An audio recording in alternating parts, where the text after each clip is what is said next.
cradle cap, if there is a dryness of skin, if there are any respiratory symptoms, presence of this diaper essentially means that this child has bovine milk protein allergy, so he is allergic to animal milk.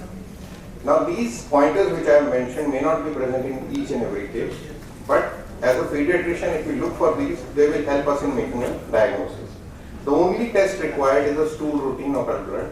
Usually here you don't need occult blood, you can see the blood. So if you have pus cells and RBCs in the stool, that clinches the diagnosis. The treatment is simple, you just stop all animal milk and milk products in the diet of a mother if the child is exclusively breastfed. If the child is top fed, then you have to go for extensively hydrolyzed formula. If they cannot afford it, the next best thing would be use of a soya formula. And you do this for 6 weeks and 8 weeks, the child improves, then you can give a challenge. And by challenge, in exclusively breastfed infant, we mean that the mother can now start taking dairy products.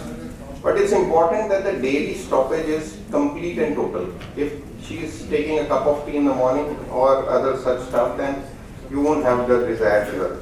The other thing as a pediatrician we need to explain is that it will take a minimum of 2 to 3 weeks for the blood to go, because there are abscess ulcers in the sigmoid and the rectum which are causing this blood. The healing time is 6 to 8 weeks, but appreciable healing to stop, leading to stoppage of blood would take at least 2 to 3 weeks. So they will keep ringing you and keep asking the doctor, abhi bhi blood aa raha hai. So even in the first visit, just tell them, don't bother me for 2 to 3 weeks if you are on complete abstinence from the animal milk. That's the message which we should give on the first 3 weeks. And simple constipation can cause blood in the small child, infant heart. Yeah, it can definitely cause. But if an infant has constipation severe enough to cause blood in stools, one, we should look for whether it's the top milk which is the culprit. No, I'm talking about the second possibility. Yeah, definitely. But here, as you can see in the diaper, there is little or no. The constipated stool will definitely. So the best thing is to ask the parents to keep taking the pictures of the diapers. So you will immediately get to know whether it's the constipation part which is causing. Interestingly, milk protein allergy can also present with constipation. So you can have fissure as well. So, and plus if your child is having this kind of constipated stool, please do an anatomical examination. An anteriorly placed anus is one of the commonest causes for constipation in this age group. So even a breastfed infant can come to you with hard stool if there's an anteriorly placed anus. The traditional teaching is a breastfed infant can never be constipated. There are only 2 reasons it can be. One, if it's an anteriorly placed anus, or if it's a Hirschsprung disease presenting at this age. But a breastfed infant usually passes once in 10 days, standard teaching, golden yellow stool which is soft, nothing to be done. Thank you, Dr. Babla, for the expert talk. And sir, sometimes parents come with diaper with red color, and you do the stool clean examination in microscope, you got blood which is negative. Oh yes, very common. So this is very common when the sample given is delayed, or if the sample is being traveling from a part in central Delhi to probably in East Delhi or North Delhi, and then it is being evaluated. If you are looking at fresh blood in stool, there is really no need to get. Even if you get pus cells in the stool, that's good enough. You don't have to look for it. The blood reporting is, I agree, very less. But when you can actually see this, so here you can see the blood in stool. Occult blood, you can get it repeated. Occult blood can be positive. You need to get stool occult blood done up to even 5 days. The traditional teaching is stool routine should be done for 5 consecutive days to make a single diagnosis of blood interaction, because you may not have blood in each of the stool samples. Thank you. Thank you, madam. I think you can proceed for the elicitation. I will request everyone to please put their coupons here, the mega draw here, and the Nelson ball in this bag. Addressing waning immunity for school kids with full dose of DTP and IPV booster need of the hour by Dr. Sricha, and I would request Dr. Selandia to please chair the session.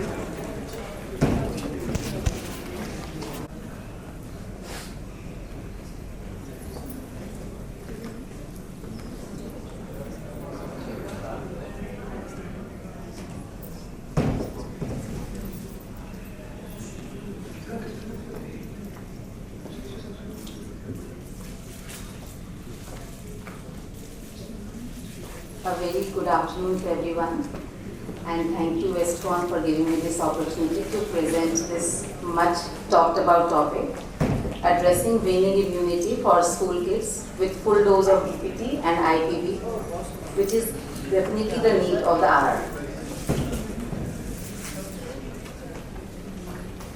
As we are all aware, there has been a recent resurgence of polio cases from neighboring countries, and WHO has claimed around 2024 also several countries having the latest outbreaks.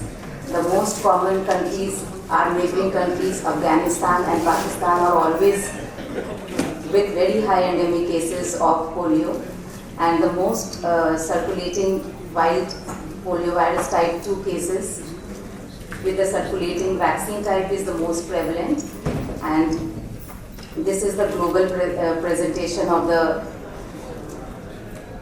WHO outbreak chart that has been put up between 2000 to 2023. As we all know that the serum antibody levels wane after some time, and there are various factors leading to that. As clinicians, we all know that the age of the vaccine recipient, the nature of the antigens we are giving vaccinations with, the number of booster doses we have administered, and even the very high rates of vaccinations, which leads to low circulating viruses in the environment, may also be a need of the booster. This chart shows how the antibodies against diphtheria and tetanus toxoids decline around 4 years of age, and so same goes for the pertussis toxoid also.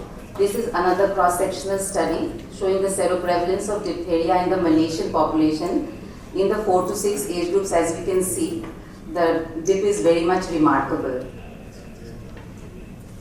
A similar chart showing the dip in the 4 to 6 age groups as well as in the adult age group.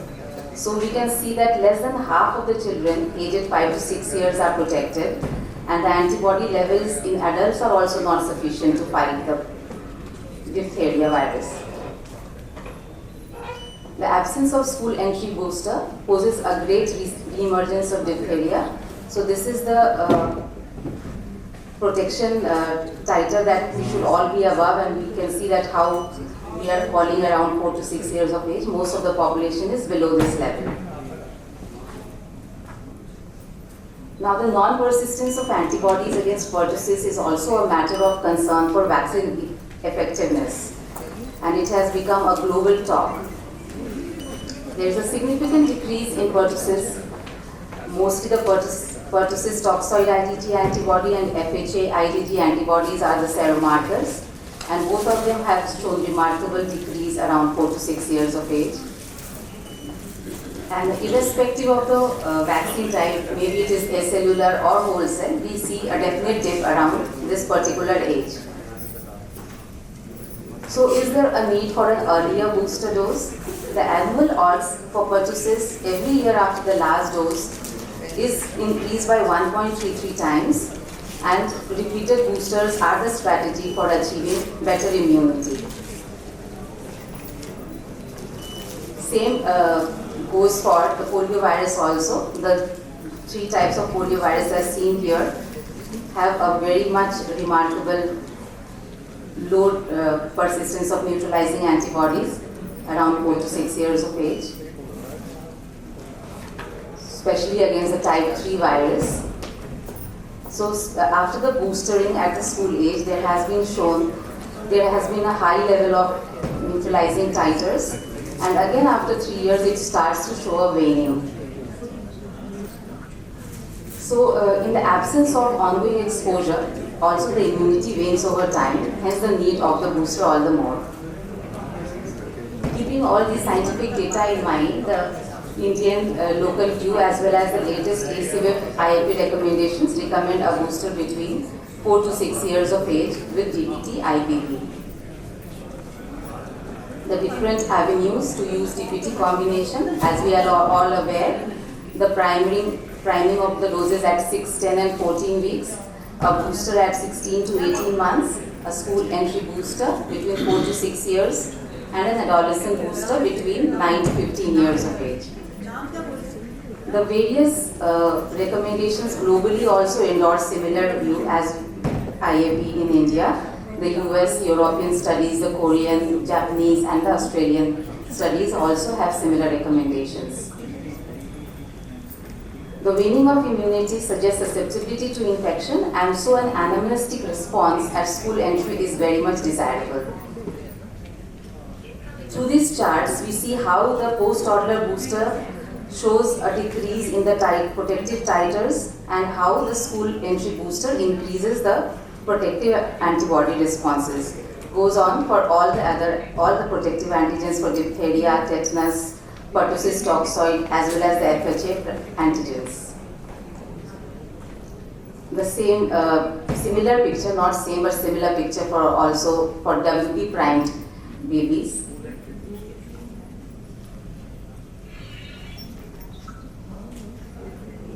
So after a school entry booster, which is highly immunogenic, and we see a good remarkable response after the school entry booster for all the antibodies developed.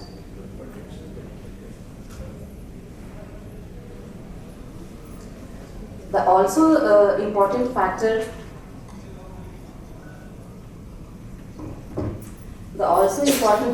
in choosing the DPT IPV vaccine is the reaction profile. The reactogenicity profile is quite well accepted in toddlers as well as in the school age group, as pain, induration, redness, so fever, any other systemic side effects, everything, malaise. So we also have an easier child losing less of school hours post DTP IPV booster. Now another dilemma happens when we get to choose between DTaP as well as Tdap, which one to choose. As we can see, the difference here in the toxoid levels, tetanus, diphtheria as well as pertussis, quite high in DTaP compared to the Tdap. So obvious choice remains DTaP. The D-containing vaccines, the capital D-containing vaccines induce high diphtheria immunity, and the persistence of immunity is up to early adolescence. So we see a difference in the protective titers here. So the obvious choice remains DTaP. As we have seen that the immunopersistence remains up to early adolescence, and that goes for all the protective antibodies.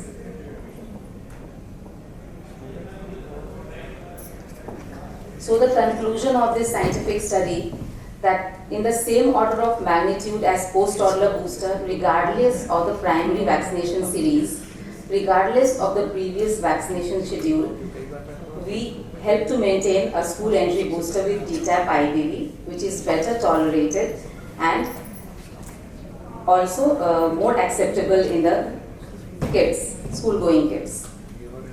The same recommendations by ACVIP 23 recommendations, the full dose of DPT IPV at 4 to 6 years of age, irrespective of the first booster type. Minimal position should be to recommend 4 to 5 doses of IPV containing vaccine at least one at the school entry, and Tdap should not be chosen over DTaP. Same recommendation again. So in short, the doses that we are generally used to every day in our clinics. And just a few small words about the trivalent shift of the influenza vaccine. More than 40 countries have shifted towards trivalent flu already, and because of the no circulation of B. Yamagata strain since March 2020, the major WHO, CDC, FDA, everyone has recommended a shift towards 25-26 towards the trivalent flu instead of the quadrivalent flu.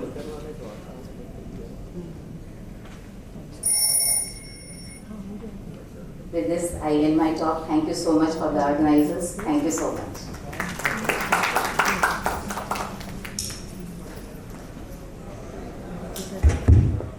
Thank you, Dr. Sita Sharma. Any questions from the audience?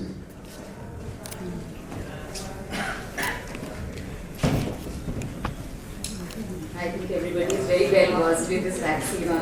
Thank you so much. Thank you for your patience. Richard, I think you can proceed on the felicitation.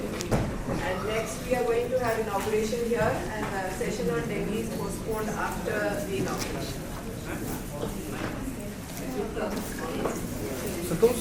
But we will be doing it after the next session, after inauguration and the next session, then we will be going to do lucky draw. So please stay and just wait what you are going to get today. Okay, thank you. 5 lucky draws. 5 lucky draw. For both the separate for the both halls. And these are very good attractive prize, all chosen by Dr. Samarji. Sir.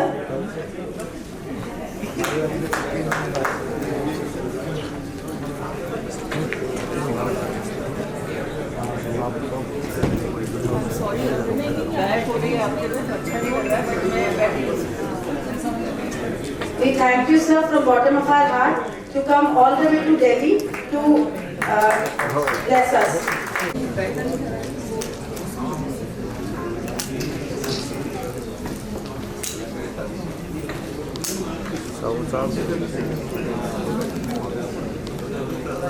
Can we have a good round of applause, please?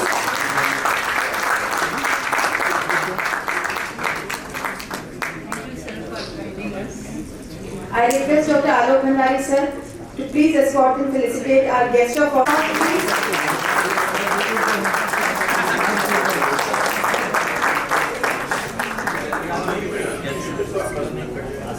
Thank you so much, sir.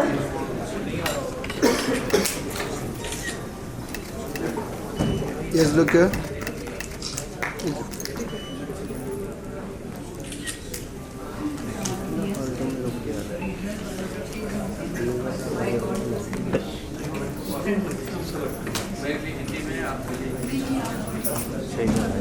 I request Dr. Smita Mishra ma'am to please felicitate Dr. Alok Bhandari, sir.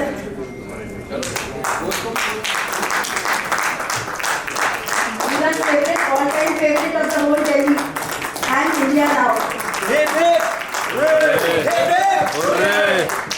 Pillar of IAP Delhi Award winner. Dr. Devendra Gava, pillar of IAP. He's actually the Bhishma Pitama for all of us. I request Dr. Samarji Grover to please escort Dr. Shamsundar Meena, Secretary IIT Delhi, and felicitate him.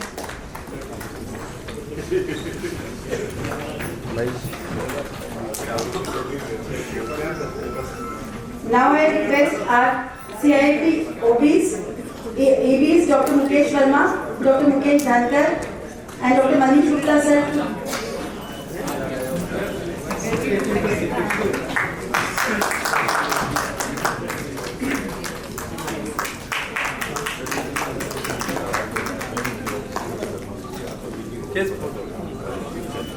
Yes, look here.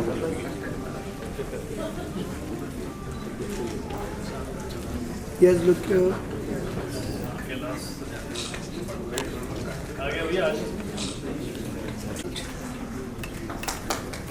Thank you.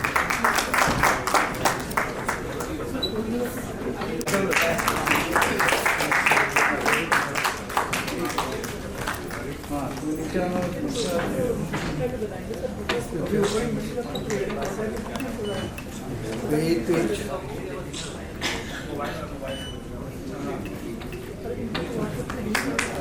Dr. Nikudaman to please felicitate Dr. Mukesh Dhankar, sir. Manish Gupta. So Dr. Manish Gupta is guest for West Delhi. He is coming from now. Yes, look here. Thank you.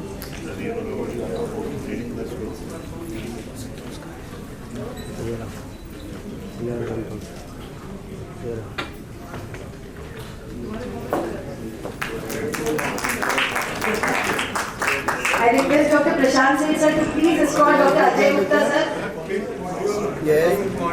President-elect IIP Delhi 2026. I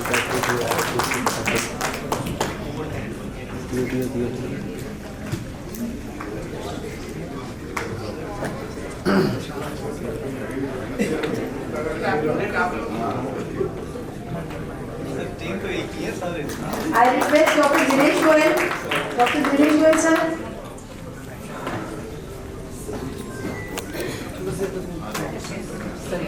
Dr. Samarjit, please felicitate Dr. Dinesh Goyal.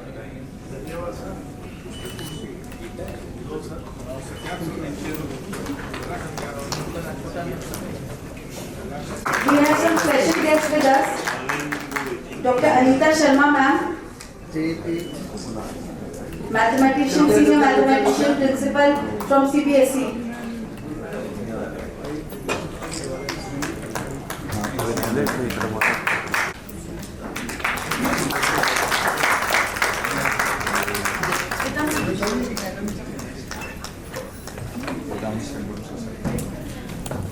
Actually, we did a very interesting Close. दोनों हाथ से पकड़ना होता है और ऐसे आड़ा texture है. Yes, look here.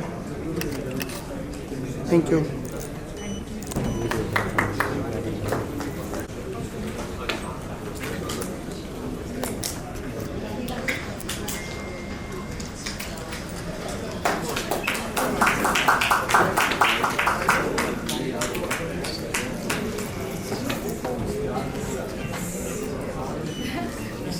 Yes.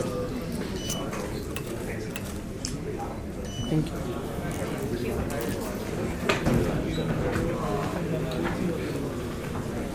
Dr. Kiran Agarwal, ma'am.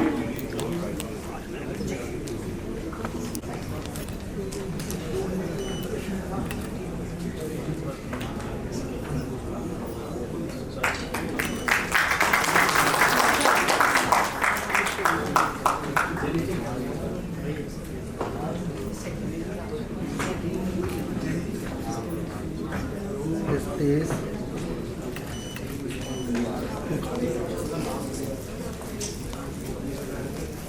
खींचो.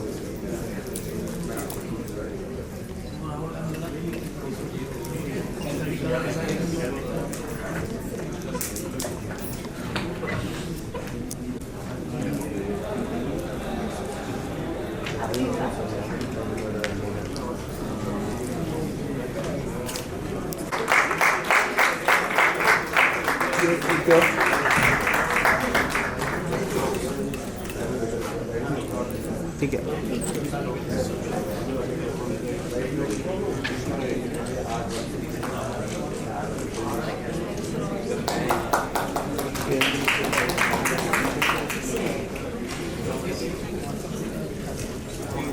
So, Mrs. Vijay Lakshmi is recovering from a surgery.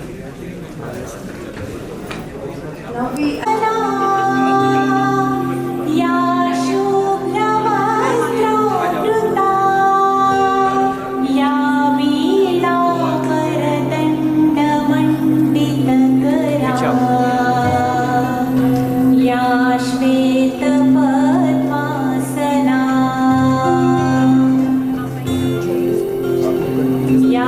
ब्रह्माच्युत Shankar प्रभृति भी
अपना है रुका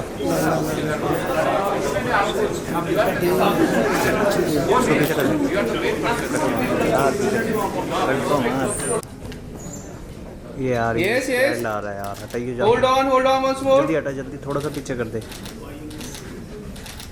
Wait. Done. Thank you. Sure.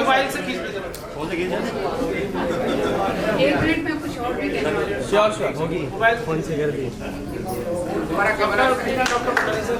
Just hold on. Thank you. Great. Thank you. Most welcome. सबसे बड़ा thank you तुम्हारा.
Can we give them a big round of applause? These girls are from standing side. It's time for IIP anthem.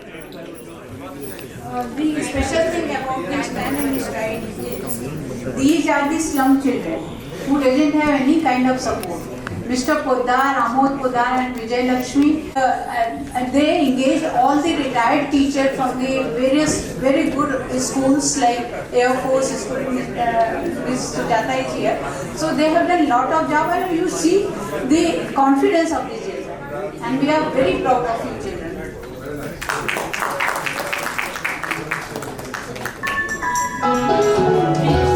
Please stand for the IIT anthem.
Breaking the rule, sort of, and honorable guest on the dais, Yogesh Parikji, and he is our chief guest, and I am so thankful that you accepted हमारा invitation, हमने स्वीकार किया. और सिंगराम वेलू sir, मैं उनसे बहुत ज़्यादा जुड़ी हुई, उनके बेटे पीरियडिक कार्डियोलॉजिस्ट हैं और उनकी बहू इतने दोनों इतने ज़्यादा टैलेंटेड हैं. And we really want कि every son and daughter of the everyone should grow like this and should focus on the research so much. So sir, congratulations, you are very very lucky person. I also welcome doctor Bhandari sir जो हमारे भीष्म पितामह हैं, Meena, doctor Meena जो कि बहुत ही smiling और अभी तो बहुत रिलैक्स भी लग रहे हैं, है ना. और डॉक्टर समर जी जो हमारे फाइनेंशियल ब्रेन है और वो हमेशा हमारा सारा काम वही करके देते हैं. Doctor Rashmi, doctor Prashant, doctor Nav जिनके साथ मैंने एक्चुअली काम सीखा भी, he was my president 2020. Doctor Kiran Agarwal, बहुत सारे उनके है ही है ये, पर एक ये भी है कि उन्होंने मुझे IIT में लाया हुआ है. डॉक्टर रिचा हमारी प्रेसिडेंट इलेक्ट है. She was wonderful, dynamic. And ये जो हमने अभी IIT एंथम गाया, ये कॉन्सेप्ट उधर से आया और लिखा मैंने, क्योंकि मैं पोएट हूँ, मेडिकल पोएट. और डॉक्टर गाबा को हम यहाँ पे याद करते हैं कि जिन्होंने ये बोला था कि इसको करना है, और मैंने एयरपोर्ट पे लिखा था. So this is how it is ना. मैं यहाँ पे ज़्यादा कुछ बोलना नहीं चाहती हूँ एज ए प्रेसिडेंट, दो ट्रेडिशन, क्योंकि डॉक्टर राधिका जो मेरी डायनेमिक सेक्रेटरी हैं, मेरा सोल है, नॉट दाया बाया हाथ. So I think she has a very good report for the branch, and I think everybody must know what we did as a group. We were never alone, and that is how we were everywhere same. Even Radhika का personal भी friend group है, तो हमेशा यहाँ पे होता है. So Radhika, please come and go ahead with your report.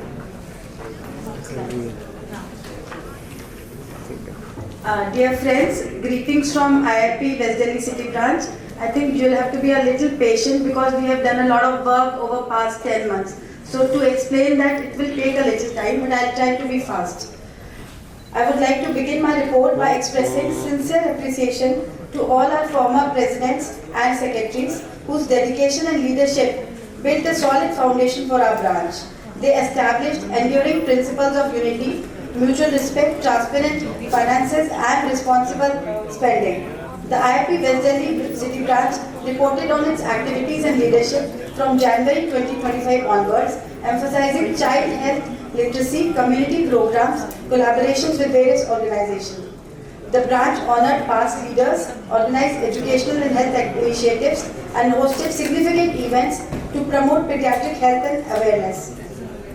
The new executive team of IIP West Delhi branch was formally inducted with the ceremonial medallion handover taking place on January 17, 2025 at Radisson Blu, Dwarka. The event was graced by distinguished academician Professor Dr. Dheeraj Shah, Director of the National Institute of Health and Family Welfare, Government of India.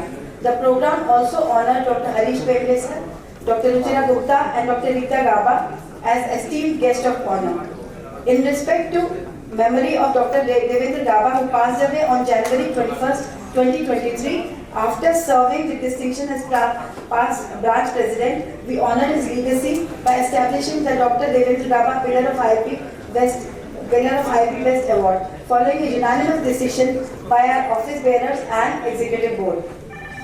This special recognition was bestowed upon Dr. Alok Bhandari sir, Dr. Anil Bajaj sir and Dr. Uttam Pal sir, whose quiet dedication has helped shape and strengthen our branch over the years. We deeply appreciate and commend these outstanding leaders. We wholeheartedly commend President Dr. Pankaj Garg and Secretary Dr. Shyamsundar Meena sir of IIP Delhi State for their exemplary leadership and notable scholarly accomplishments and successful North Zone Pedicon as well as PCNI on 30th and 31st August 2025, which was a huge success. The IIP West Delhi branch takes immense pride in its members, who consistently demonstrated unwavering support and solidarity with the IIP Delhi state team. We also wish to acknowledge and celebrate the exemplary vision and impactful programs initiated by our fellow city IIP branches of Delhi. Congratulations to Dr. B.B. Agarwal and Dr. Swati Kanodia from Central Delhi, Dr. Puneet Kumar Sharma and Dr. Niti Agarwal, East Delhi, Dr. Sandeep Rawal and Dr. Rajat Agarwal, North Delhi, and Dr. Ashok Chakrabarti and Dr. Chandrasekhar Singha from South Delhi. A round of applause for all these dedicated for their service and inspiring leadership. We are happy to have Dr. Kiran Agarwal ma'am, past president of IIP Delhi State. She's strong legal voice against child abuse and has been awarded IIP Social Championship Award. Welcome ma'am. We extend our heartfelt congratulations to Singara Velu sir on his well-earned success as President-elect of IIP and to Dr. Alok Bhandari sir for his recent election as Treasurer of CIIP. We are confident that your leadership will address several long-standing aspirations, including those championed by our President, Dr. Smita Mishra ma'am. Her tireless dedication, especially in advocating for the inclusion of cardiac ailments under the RPWD Act 2016 and her decade-long proposal for insurance coverage of congenital defects deserves special recognition and support. We look forward to your tenure, sir, bringing these important matters to fruition.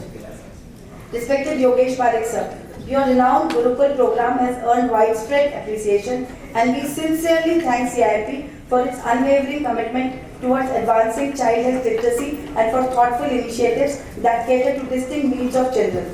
In alignment with these values, IIP West Delhi pledged to promote child health literacy. Thank you, sir.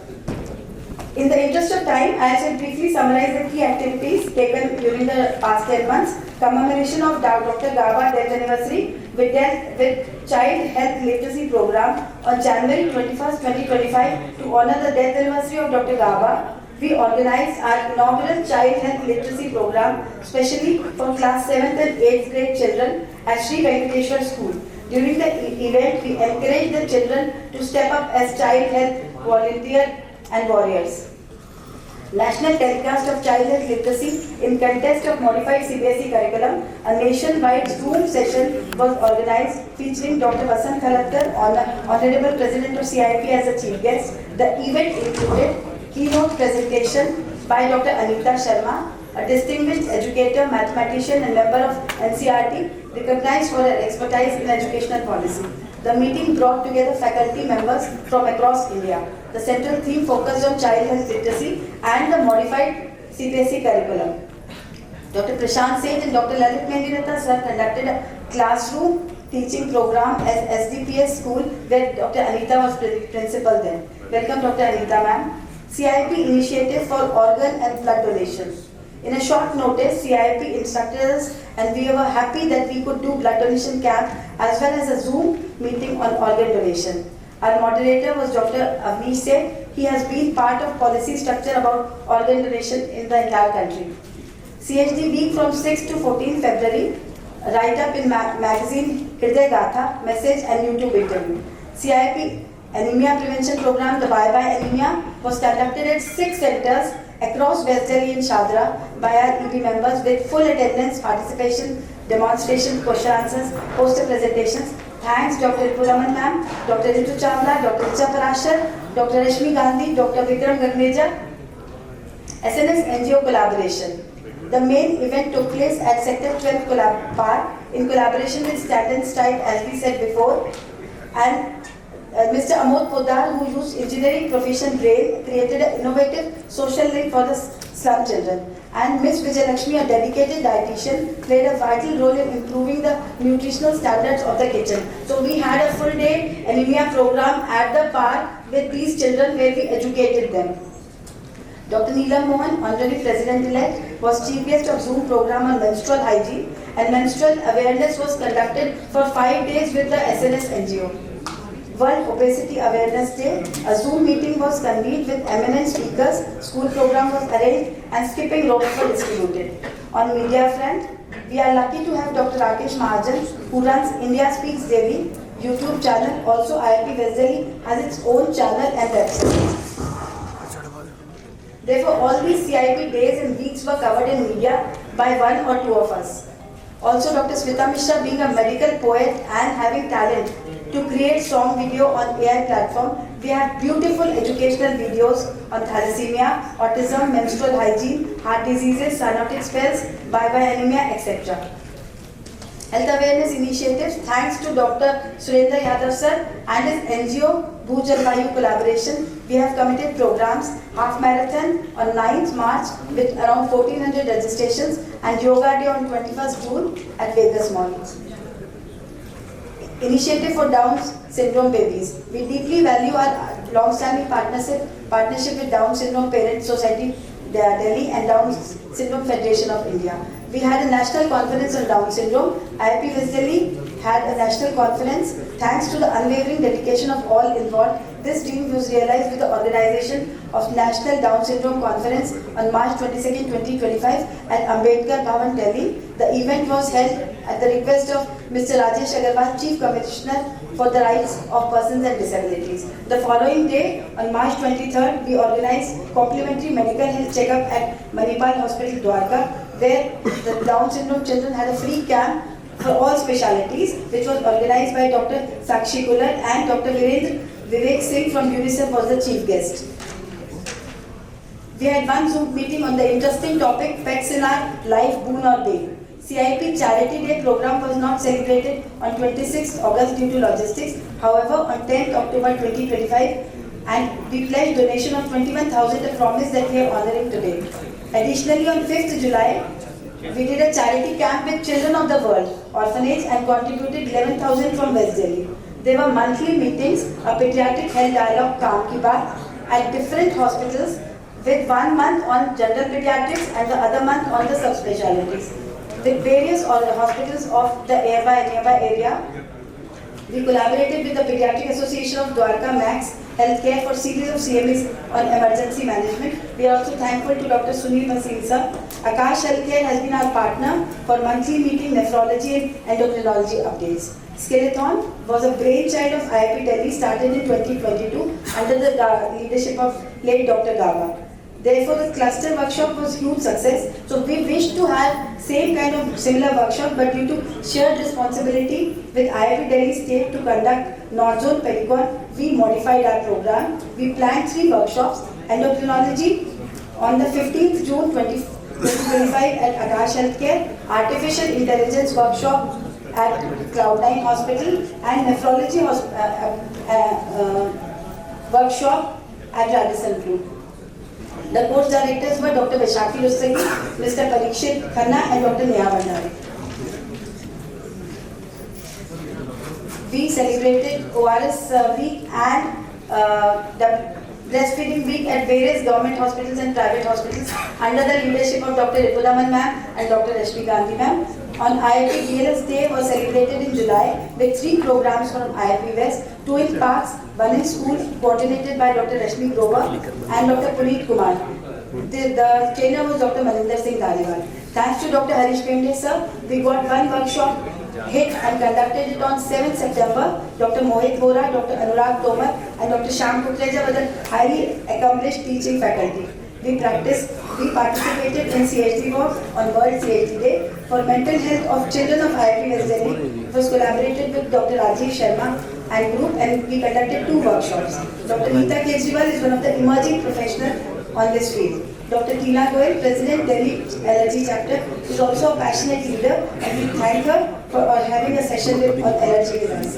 Dr. Supla Saxena has conducted celiac day programs and World Nutrition Day at Manipal Hospital. Thanks to her. Coming to our annual day 2025, we have been having 2 sessions, 2-day sessions yesterday and today. And Dr. Shubham has taken the responsibility of arranging logistics for the quiz and poster presentation. Thanks Dr. Mridu, New Cycle Hospital for supporting us in so many ways. Yesterday, the medical session was conducted at Venkateshwar Hospital. Dr. Sunil Mendirata and his team took the responsibility. The slogan for the medical legal program was protecting the lives of protectors. Dr. Satish Sharma sir gave the speech. Dr. Deepak Gautam moderated the session, and participants were Dr. Arun Gupta, Dr. Alok Bhandari sir, Dr. Mukesh Verma, Dr. Dinesh Goyal, Dr. Deep Mala and Dr. Leena Sridhar. The quiz was conducted by Dr. Sunil Mendirata sir. As one of our achievements is timely publication of Pediatric Connect regularly in 4 months, all credit goes to our editor, Dr. Puneet Kumar, and all the authors. As I mentioned before, about several members of IIP West Delhi, there are few silent workers not holding posts. Dr. Shweta, Dr. Gitali, Dr. Shubhra, Dr. Sricha, Dr. Mohini ma'am, Dr. Deepak Singla, Dr. R.K. Sood, Dr. Manju Goswami, who supported us unconditionally. Dr. Mukesh Verma sir, Dr. Vipul Jain sir, Dr. Manish Chopra, Dr. Anju Agarwal sir, Dr. G.P. Kaushal, Dr. Pankaj Goyal, and Dr. A.K. Manocha sir. Westcon 2025, we are honored that all are here, and we made our efforts by going through PubMed and scanning the literature to choose the topics. We took support from esteemed faculty on that. We hope you are enjoying this academic feast. We are thankful to IIP Delhi State Office, Mr. Sushil, Mr. Anil for giving us logistic support, and Dr. Pankaj and Dr. Meena and Dr. Dinesh for giving us the access. IIP Delhi owes one special thanks to our Finance Secretary, Dr. Samarji, who is counting every penny we spend and telling us to get resources. If we choose something of some price, next day he will get it us for half the price. We need a round of applause for him. In the end, I would like to thank all the hospitals who have partnered with us, all the pharma companies and hotel management of Radisson Group. Thank you so much for patient hearing.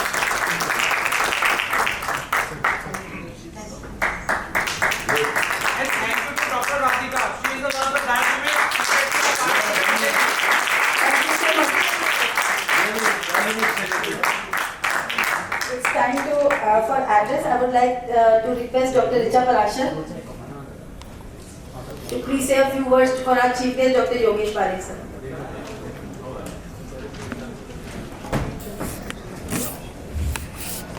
Good morning, everyone. Rather, good afternoon to everyone. It's an honor for me to invite our chief guest, Dr. Yogesh Sir Parekh, who is the Honorary Secretary General of Indian Academy of Pediatrics, National, and Sir has served throughout and associated with the Central IIP since past 6 years, 3 months. He has served as Associate Professor and Head of Department of Pediatrics, KT Children Hospital, Government Medical College, Rajkot, Gujarat, and has been associated with GMC colleges in Bhavnagar as well as Dharpur. We are honored to have you, sir. Welcome you, sir.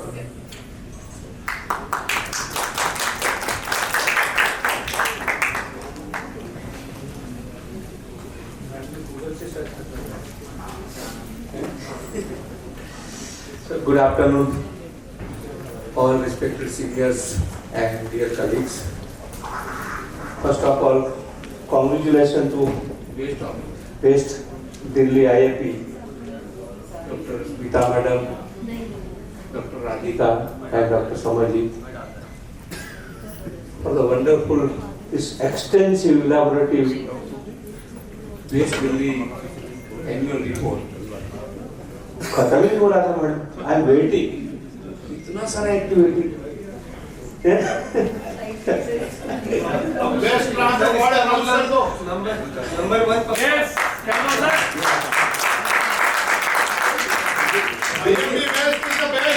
Delhi वाले तो दिल वाले हैं, वो मांगे मोर बराबर है, हर बार मेरे से कुछ ना कुछ अनाउंसमेंट करवाते हैं। Dr. Yogesh, on your schedule it was so difficult to. Yeah, no issue, no issue. I am coming to the point, madam.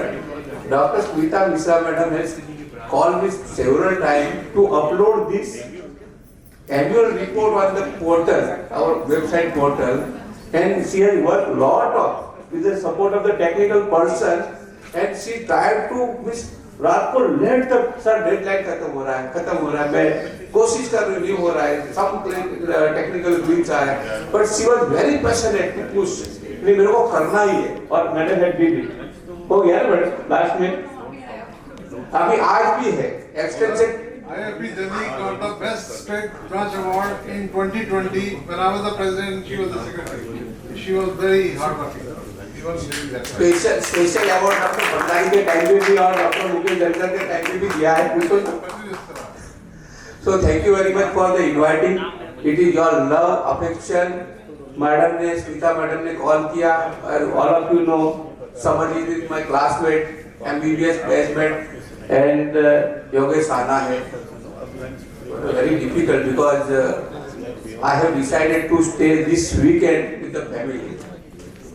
After so many, means last 2 years, I am continuously traveling all the weeks and one or two places. Post Diwali also, I have not spent my time with the family. So You also travel with your family. This is also your family. आ रहा उतना मेरे को So because my elder son is pursuing the internship and he came to home this weekend. He was not came the Diwali के time पे वो नहीं आया था because he was in the duty internship के टाइम पे very strict duty रहता है उसके यहाँ पे ऐसे दूसरी जगह ऐसा internship में मौका मिलता है चले जाते ऐसा नहीं है at a stage they are doing 28 to 36 weeks 36 hours duty at a stage like residency they are calling very strict वो नहीं आया दीपावली में तो बोला ये वीकेंड आ रहा है तो ना ठीक I will be there even though I am travelling here I went to the Gwalior for the medical education chapters conference because being a medical teacher at least वो मेरा ड्यूटी बनता है तो डॉक्टर अजय गौर ने बुलाया था तो मैं आया और फिर समझित का कॉल आया बोला ठीक है I will coming to the Gwalior तो ग्वालियर से यहाँ आया thank you western Delhi for your love affection inviting we दूसरा चीज मैंने बहुत अच्छा इनोवेशन देखा in the morning we have beautiful girls the slum children girls have a beautiful branch in the innovation at least Kiran madam यहाँ बैठे हैं she is very passionate about the community आपको मैं एक बार बताऊं हम लोग आईआईटी दिल्ली का ट्रेडिशन रहा है without children we never do our work. So that is the beauty of this branch. That is the beauty of this branch because I have seen that first time in the Delhi here and in other places also. So I have noted down. See, मैं madam कभी speech लिख के नहीं लाता दूसरों की तरह या ऐसे मैं जो यहाँ नोटिस करता हूँ वही मैं रिफ्लेक्ट करता हूँ यहाँ पे तो मैंने पहला लिखा है स्लिम चिल्ड्रन इस्लाम चिल्ड्रन ने आके यहाँ पे डांस किया so that is our IAP's duty to connect with the children and to serve the better for the children. Mister Kailash विद्यार्थी को आप लैंप लाइटिंग के लिए वहाँ खड़ा कर देंगे ना वो बोलेंगे मैं तो नहीं करूँगा जब तक बच्चे नहीं होंगे So that is the beauty and other thing I noticed that mention about the Dr. Kailash Satyarthi जो बुक्स दिया है सबको हिंदी में बुक दिया डॉक्टर सिंगारोडी सर को इंग्लिश में उसका ट्रांसलेशन दिया so he can also read more about the Dr. Kailash Satyarthi madam मेरे साथ मॉर्निंग में डिस्कस कर रहे थे about doctor Kailash Satyarthi health poor health and she wants to visit IAP leadership should visit there Let us have idea. I will put to the president and some other thing. Let us do that thing. One more innovative thing from the IIT West Building, the IIT anthem. Madam Smita Mishra ji, madam, you have narrated excellent IIT this anthem, and I think we should follow in all the branches like this innovation. Yeah, that's it. This is the miss. I think in the 2016, Dr. Pramod Jag was the president and I was the first time executive board member at that time. He also wrote the same IIP song, but now the people have forgotten that. Last year, Dr. Baswaraj and me also decided to have one national IIP song theme for this all the innovation. So, Dr. Singarulu sir, my term is ending, but at least next year with the Dr. Nilam Mohan madam, you percolate this message to the executive board, and we have a common national IIP anthem for all the inaugural function. So that is also beauty of this program. I am missing my dear friend Dr. Harish Pembre, not the Vice President, but simultaneously we have our colleague Dr. Satish Sharma sir, not the Vice President here. दूसरा ये बात मैं बोलना चाहूँगा, जहाँ doctor Satish Sharma रहता है वहाँ डॉक्टर सिंगारलू होता है, जहाँ डॉक्टर सिंगारलू होता है वहाँ पे डॉक्टर सतीश शर्मा है. So that is the beauty of the bonding between the north and south zone, not the IIP but north and south zone.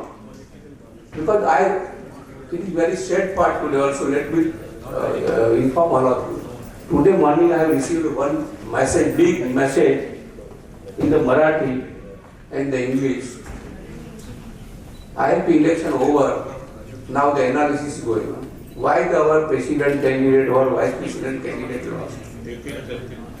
So now election is coming every year. We have to come up with all these such things. Why we are putting our, no doubt every contestant is putting their heart, money, energy, time, family, everything for the election. But after election, we have to obey the verdict of the common IIP. Whatever the result, why should worry about what regionalism, language, statehood? I never, in my election, I never told anyone to give single vote to me while I was the contesting for the executive board. Never. First vote Digant Shastri को देना, दूसरा ये बंदा है, तीसरा ये आपका है, सिटी का है, मेरे को लास्ट में देना. That was the my duty. So in the Gujarat, everyone loves me, and everyone voted for me every time. So that should be no negative for anyone. Why this analysis happening? So at least we should come out of all these nonsense things, regionalism, and in the Dr. Alok Bandari was in 2017 my co-EB. He was the first time, I was the second time. And he also reminded in the morning, उधर सामने से वो बोलता था, इधर मैं बोलता था. लेकिन for the betterment of IIT, not for the personal gain. So that is, and we are close friends since that time also. So ये मेरे को आपको remind ये कराना था, election आता है, जाता है, but IIT should grow and we think about only the children, not the personal, nothing else. मैं थोड़ा बोलने में हाथ रहता हूँ काफी बार, लोगों को पसंद नहीं आता है, but मेरे को अभी लगा तो जो एक्सप्रेस कर रहा हूँ कि ये रियलिज्म नहीं बना. मैंने वो बंदे को एक ही मैसेज दिया, let us discuss about the unity of the IIT, single line, पूरा इतना लंबा था, and he was the past EB, 3 times EB, senior बंदा है. You all people know, I am not giving the name. And the similar message I received from Dr. Nikhil Shastri also. See, sir, what nonsense things are going on. Why this region? So let us work on this, our unity of the IIT only, nothing else. Let us work for the children. Madam ने बोला IIT का blood donation and organ donation. That was the, I am putting since I was the first year MBBS student. Blood donation program every year we have to conduct, and that was on the 15th August. We calculated last year also and this year also. So it should be the part of our community service, blood donation, organ donation, and the government of India, our Prime Minister Modi Sahib also encouraging that. So let us give, because now in the organ also skin organ is going more important. So we have lot of patients on the burns patient and the skin implantation. So we should focus on the skin on these ones. You have told about the bye-bye anemia. Last year also, this year also, we have so many community programs for the children, and the government of India also taken the lot of this. So bye-bye anemia, madam, आपने बोला तो वो जिक्र करना जरूरी है, because that is the need of our adolescent girls and our upcoming mothers, pregnant mothers, because if the healthy nation we want, so at least bye-bye anemia mission should be continued, and for that we will have a healthy nation also. I told about the bonding of the South and North. Let us bond IIP without any regionalism, any zonal. और मेरा जो 17 में जो dialogue रहता था, मेरा एक नीचे ईमेल में लिखा हुआ था, नॉर्थ और साउथ, ईस्ट और waste, IIP the best. That was my dictum in my email. And so much chaos was happening in the 2017, and my co-ED were there, all they are knowing what we have done at that time. So thank you for inviting madam. IIP Delhi, IIP west Delhi, मेरे को हमेशा ऐसा ही लगता है कि मैं दिल्ली का ही हूँ, ऐसा लग रहा है हमेशा है। और जो मुकेश ने बोला, डॉक्टर आलोक ने बोला, वो हम एक आधार कार्ड यहाँ का निकाल लेंगे दे देंगे, दिनेश तो दे देगा। And best wishes for the year 2028 again भागते रहते हैं, मेहनत करो सर, बैठ के बात करो, आपस में बात करोगे तो मामला सुलझ जाएगा। Thank you sir. Thank you, sir. बोला, देखो समझ गया, तो इसीलिए को इशारा काफी है। मैं सब जगह बोलता हूँ कि बैठ के समस्या हल करो, हो जाएगी। एंड 28 में मेरा भी थोड़ा खुदगर्जी है, आप समझ लो, ओपनली नहीं बोल रहा हूँ। तो 28 में मैंने इसलिए भी डॉक्टर आलोक आपको बताया था कि 28 में हम करेंगे अप्पा कॉन्फ्रेंस। हमारा बेड लक है कि we lost that beat, but in 28 we all are together.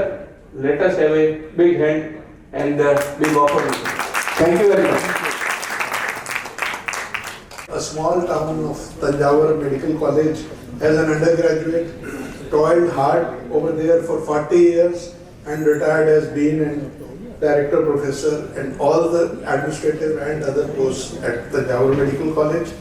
He is not only a pride of Tamil Nadu, but now he is a national pride. Became unanimous national vice president 24 for South Zone, and rest is all history. That you know, he travelled the entire country length and breadth, had made good friends all over the country, unanimous choice of the masses, and he is here as President-elect 26. Welcome, sir. Welcome.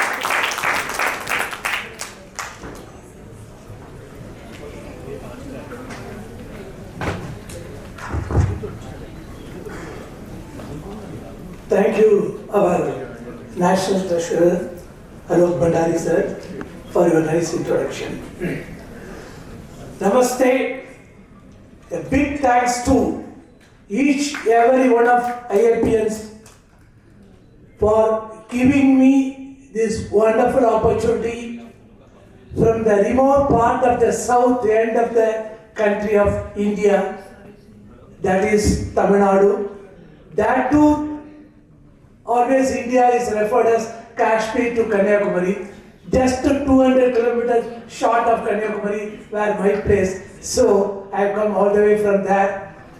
I can remember each and every one of you, the love and affection you all showed to me during my campaigning, not only during my campaigning, when I was Vice President in 2024, along with my mentor and Senior Vice President, Professor Satish Sharma ji, and we had a wonderful tenure at the time where we were invited first after taking over Delhi, Alok Bhandari ji was the president. We had a wonderful invited. So after assuming vice president came to Delhi, after being elected when Delhi invited, I wanted to be here. Thank you, Madam Smita, for giving me, because she is a good friend of my son being a pediatric cardiologist, and ably supported by very dynamic. I could really wonder the way you are doing the community service in the help of the country. I really hats off to the team, because all the support given by all the elders, senior presidents, so the tradition, hierarchy is being very well maintained. Hats off to you, ably supported by treasurer, who is our chief guest, HSG's classmate. He always used to tell, my good friend Alok Bhandari, and our most of them I know, because I have troubled you. Because I came 3-4 conferences to Delhi, I met each and every one of you.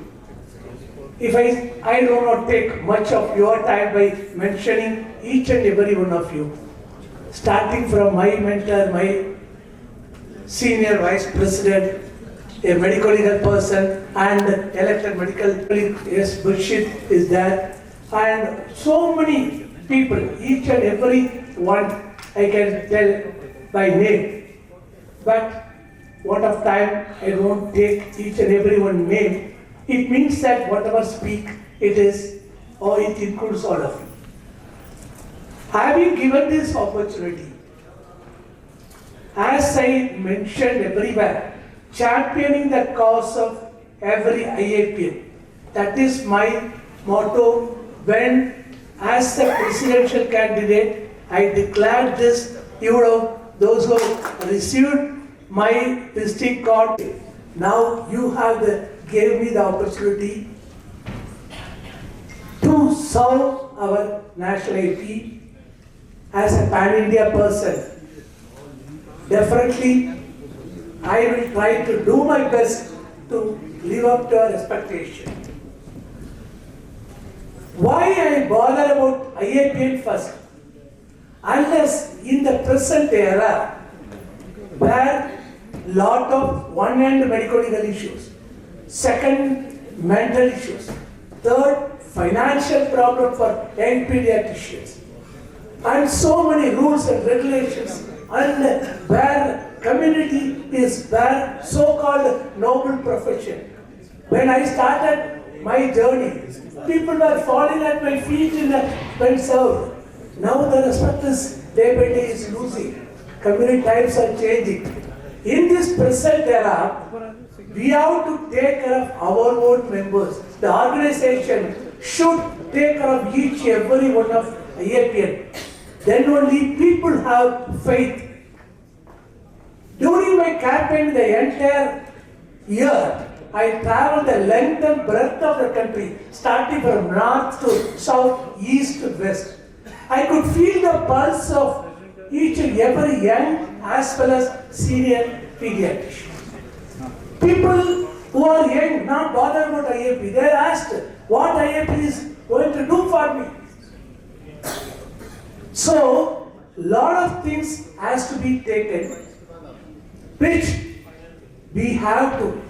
I don't say that I can change everything, but we should try to make a change. Everybody, our past leaders have done the best, doing the best. We will try to do something different. So what way I want to be different? I am available 24/7, anytime, any call. My phone will be never switched off. Second, I don't want any prizes, but I need criticism. If you are a true IAP, you want to do something to IAP, please come up with your suggestions. Feel free to write to me. Send messages. Don't need to praise. But if I err anywhere during my childhood as a president, whatever our team does, it reflects only onto the president. So you can feel free to call me, openly criticize me. I don't have any egos. In my life, I never, because I held several posts. I always think when I occupy the post, it is like wearing a new shirt. At the end of the day, we remove the shirt. So as far as in the post, I consider, but I should maintain the dignity, decorum, everything. Definitely, I will try to do my level best. But at the same time, a lot of seniors are here. I know Kiran ma'am and all others are there who are really committed to community, social. So you have more rich experience because you are in the head of our India. So you can come with new innovative ideas, what we can be implemented. Please give those suggestions to me. Be with our team, try to do what best I can. So with this, I thank the team West Delhi for the wonderful work they are doing, and a lot of seniors. Really great thing that I've been today with you all too. So I can take it as a thanksgiving for the wonderful support. Once the elections are over, we are not talking. I am not going to do the post-mortem analysis, who supported me, who are not supported me. It is not that. People have faith on us, gave the post. I should live up to expectations of each and every one of the IAPN. That is why I try my level best. What the trust people have, a person without having any big leaders to support me in my candidature in my state. But my state, I was able to brought on unity.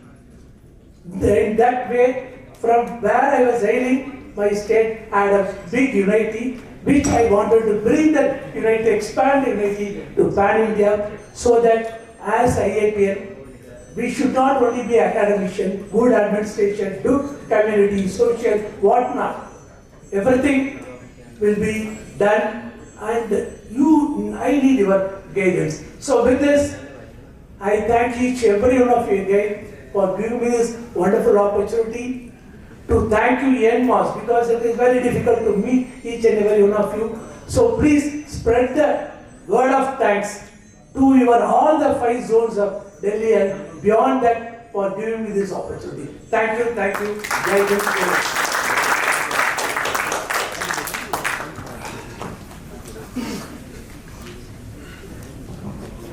Really great words. We should always remember democracy is not about 100% consensus. It's always at least should be more than 50% or maybe 30%, whatever majority is there. So we should be able to accept whatever comes. And I am very 100% sure that we are going to get a very good dawn in the IAB from the cardiology point of view, because the rest of things is okay, people keep on listening other things, but my cardiac disability criteria is lying on the back burner, so I just wish that it will come up. So with these words, I invite Dr. Alok Bhandari. We should not go without listening him, because he is our pillar of IAP West. Thank you, ma'am, for so kind words. And I am truly humbled and honored to stand before you as Treasurer-elect for 26-27. This victory is totally 100% dedicated to my team, friends at IAP West, and I dedicate this to you. Thank you, please.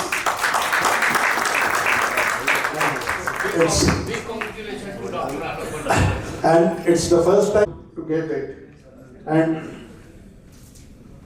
beyond that, I think we are getting late also. Dr. Yogesh has to take a flight also. And I don't have anything much to say except that let's increase our strength. Please ensure that every IAPN near our place becomes a member of IAPN. All those who were associate members are converted to life members. And my friends who have contested elections recently are fresh with the updated list. Please get the mobile numbers and email IDs corrected so that our membership increases. We are very much due for our 4th EB seat. So let's have one more EB seat very shortly, and gradually let's increase our bridges with the North India, the Hindi heartland should be one, and we have to increase our strength to take it to logical end. Thank you, please. Thank you. Thank you so much, sir. With this, we come to the end of the inauguration ceremony. Thank you so much, our dignitaries and all the guests. Now the sessions will continue with the running lunch. And thank you all from the core of my heart who have come here to attend the conference against this occasion. And I assure you that you will not be bored with my WhatsApp messages for next 1 week. Thank you so much.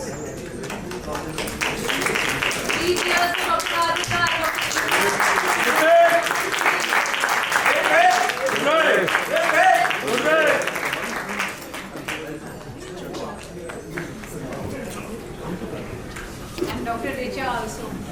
She's part of it. We never allowed anyone to rest actually.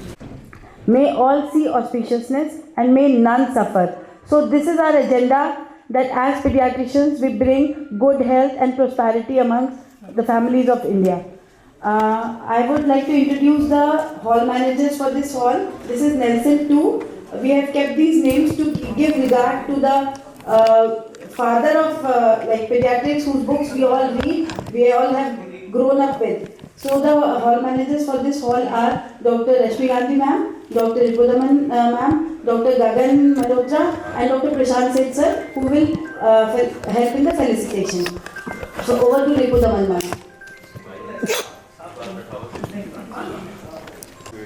Then we have as chairpersons, as panelists we have at Super Speciality Hospital and at Madhuka Rainbow Children Hospital, Apollo Cradle and Children Multi Speciality Hospital, Vikaspuri and Fortis Lafayette. The third panelist is Dr. Vinod Kumar Gupta. Take a short case, by case base. So we try to cover one, we'll show you one classification, and about classification we try to cover cases also. So, so what is growth failure short stature? Short stature, the term growth failure actually declines in the rate of being growth, which if it persists, that means growth lost. I think there's something wrong with the.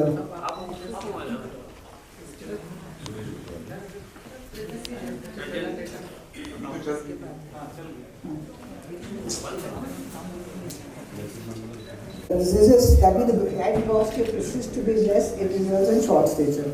So various authorities, government and IP define short stature more than 2 standard deviations below the gender specific population. This is the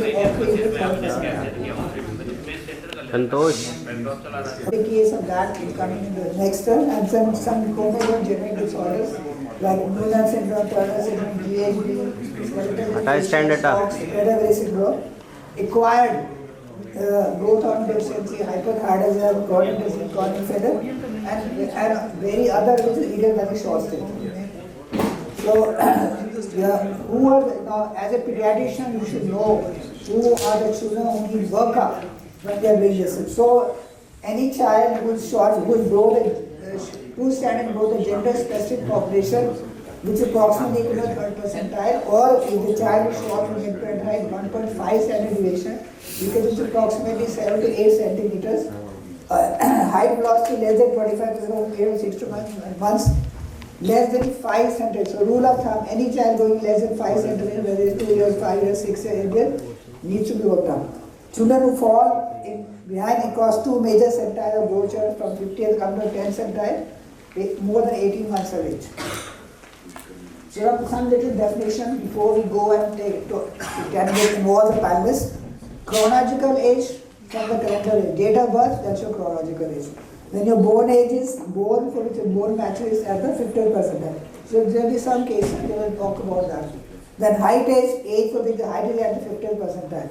Then weight age for which the weight is at the 50th percentile. Then target height, mid-parental height plus minus 6 centimeters. The predicted height that assessed by the bone age. So for both girls and boys, plus minus 6 centimeters on either side of the target height is equal to 3rd percentile to the 97th percentile. So, so they are short stature will is from a normal variant. So like familiar short stature, constitutional growth of delayed puberty with normal very short stature. Okay, or maybe pathological because of many causes, chronic disease, endocrine disorders, genetic syndrome. But the most important message for you all before both cases is the early recognition of this is crucial for timely diagnosis and management of short stature, and which will finally get a better final drug and overall well-being. So let's start with the first case. Case number 1, Dr. Smita will take that. A 5-year-old female child with slow growth.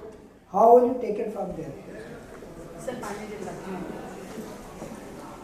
So this is a 5-year-old girl child brought in with her parents. About the parents being concerned that she's not growing well. So when you go back a little, go for the neonatal history, her antenatal history. She was a 39-week term AGA baby with good height and birth sizes at birth. According to the parents, the growth failure started roughly around 6 months of age. There was, however, no other nutritional illnesses, medications or history which was significant for the growth faltering. Also no similar history of any growth faltering or associated similar symptoms in the family. So very important point. Normal baby birth weight, normal wrist weight, normal length, started from 6 months of age, so doing well initially, and then that's all. So then, this is the Dr. Smita. So this is when the patient presents to us in the clinic and we plot the child. Like sir said, we plot every child has to be plotted for the target height or the mid-parental height because every 5-year-old boy or girl will not have the same height targets. Putting it simply, taller parents will have taller targets in children and shorter parents will have shorter targets. However, in this case, you will see the child is below the 3rd centile for population gender-based charts. Weight is appropriate. So there is a definite faltering in height in compared to weight. What would be helpful is to see the trends. So if we go back and these are the target heights at various ages that are put across. So the next thing is that, how did you work out this child? Because you had you had your child of 2 years and 5 years and 5 years. So how did you work out this child from this 0 to 36 months of age? What is happening? What was the investigation you did for this child? What was the diagnosis and how did you treat this child? So what helps is going back and seeing, can you identify a point where the child actually started faltering, because it gives also a lot of clues. So this is just retrospectively taking out data from all the vaccination cards, the pediatric papers, and you will see up till 1 to 2 years of this child was growing both height and weight on the same centiles, and then the faltering happens. Like sir just told you, there is crossing down of 2 centiles, which in itself is a red flag sign. Less than 5 centimeters in here is a red flag sign. So this child is faltering, the child needs further evaluation. So in terms of evaluation, it is always first you evaluate what is the child faltering for. Is it height, is it weight, is it both? You look for the definitions, how we apply the definitions to first make a diagnosis of faltering. Once we've established that there is faltering is when we start evaluating. What we evaluate is first and foremost any acute or chronic illnesses, any long-term medications, any associated syndromic features, long-term medicine in terms what we see most often is use of steroids or immunosuppression for different conditions. So this is the first set of things that we rule out. Also extremely important is the birth history to see if the child is an SGA baby, he's had a failure to catch up, because this constitutes a very, very important group of children who may not have any acute or chronic illnesses but still fail to catch up. So very important point is that we have what she has done is that she ruled out SGA, she ruled out the child is less than 2 cm that she found, and some other chronic disease system causes she tried to find out. So next in action plan is send it to the pediatric endocrinologist. So what he has done? So the first line of investigations would be your basic profile to rule out systemic illnesses. Thyroid is extremely important. Hypothyroidism is in the neonatal period a preventable cause for mental retardation. There onwards, it is a treatable condition for short stature. So it is there, it has to be done. Your IGF values for age appropriate values gives you a clue whether you're looking at the growth axis. bonage becomes extremely important. It is also a non-invasive method to find out what is the faltering, if the faltering is there, how much is it faltering. That also gives you a clue towards diagnosis. So with the basic line of testing, with no phenotypic features in this child, the potential diagnosis that we entertained was probably a growth hormone deficiency, unless we proved it otherwise, a Turner's, or maybe something else other than these two. But these two are top of the list when you have such a child without any underlying obvious medical pathology. Why Turner? Because girl. You must always keep any girl who is short, you must be kept Turner, must be kept in a hospital. Irrespective of whether she has features or doesn't have features. So how did she? So in this child, the karyotype was normal. So we went ahead with ruling out growth hormone deficiency. We did a growth hormone stimulation test, which showed a peak value of only 4. You need a minimum value of at least 7 to 10 before we make a diagnosis. So once you make a diagnosis of growth hormone deficiency, it is imperative to do an MRI pituitary to rule out any pituitary cause. It could be a small pituitary, a hypoplastic pituitary in itself, or it could be any lesion impinging upon the pituitary. Therefore, MRI becomes very important. Once you've had a diagnosis of growth hormone deficiency, whether it's congenital or acquired, the treatment proceeds with treatment with growth hormone with age-appropriate doses. Growth hormone therapy, it is important to rule out all the other pituitary deficiencies, because growth hormone then will not be the first treatment we will start. We will first address the other deficiencies.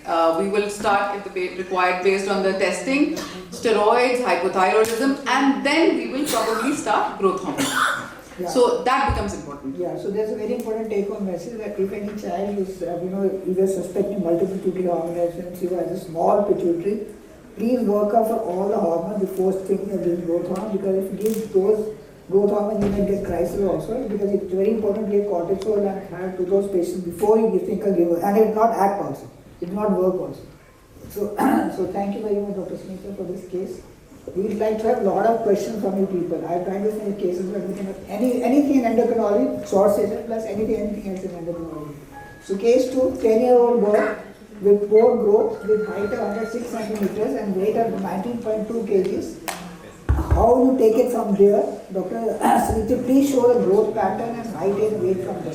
Dr. Swati. Yeah, thank you, sir. So as sir said, and as we all pediatric endocrinologists say all the time, that please plot the growth chart. Whenever any child comes to you, any visit, please plot the growth chart, which is extremely important, because that gives us major information about whether the child is growing normally or not, because with just numbers, you're sometimes not able to judge whether the child is growing normally. So we had a 10-year-old girl, she was dull, had poor growth, and she didn't like to do any physical activity, which most of the kids don't like to do anyways these days. And she was showing with poor school performance, and the parents brought her, and as you can see that the child was extremely short for her age. Her height age was only a 4 year 9 month, and she was less in weight also, which was just for a 5-year-old. And when the parents were asked that if you were feeling that the child was not growing well, why didn't you get the child evaluated before? So most of us, the parents, have that answer that, we went to a local doctor and he told us ki बढ़ जाएगा. So this is something which needs to be kept in mind, that if the child has come to you and you have plotted the growth chart on every visit, you are able to see where the child is not growing well in time, so that evaluation can start well in time. So you can see here, this is where the height was and this is where the weight was. So you can see the height is more affected as compared to the one. Dr. Swati very nicely already showed the work. So what was the history and investigation you carried out for this girl, Dr. Swati?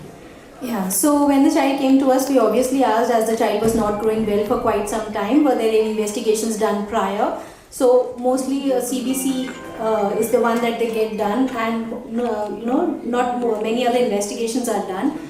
So when we went back to the history, as we take history for every kid, so in the birth history, the birth weight and birth length was normal for the child's gestation. Past history, according to the parents, the child was adequately growing well till 5 years of age, and on and off there was complaint of constipation, which is a very let's say, which is very non-specific, because most of the kids, they suffer from constipation these days because of the lifestyle that the children have. So which was a very non-specific complaint. On physical examination, she was a chubby child, she was disinterested in her surroundings, looking a little dull. Other systemic examinations were normal, and her Tanner staging was pre-pubertal. Okay. So what are the investigations? So when we did the investigations, she was anemic and her liver functions and kidney functions were normal. As we do in every kid who is not growing well, we do look for wheat allergy, which we looked in this child also, which was normal. Very important, total IgA levels should always be done with TTG. Only TTG is very non-specific. If your IgA levels are low, then your TTG can be falsely low. So that is very important, that should be kept in mind. And as you can see the thyroid profile, the child had low FT3, low FT4 and extremely high TSH levels, and the thyroid peroxidase antibodies were high, and the bone age was just 4.2 years. That is, it was affected for quite some time, as it's a 10-year-old child, and a thyroid USG showed it was a small hypoechoic gland. Yeah. So the IgA was not done, but I didn't done. Yes. It is very good.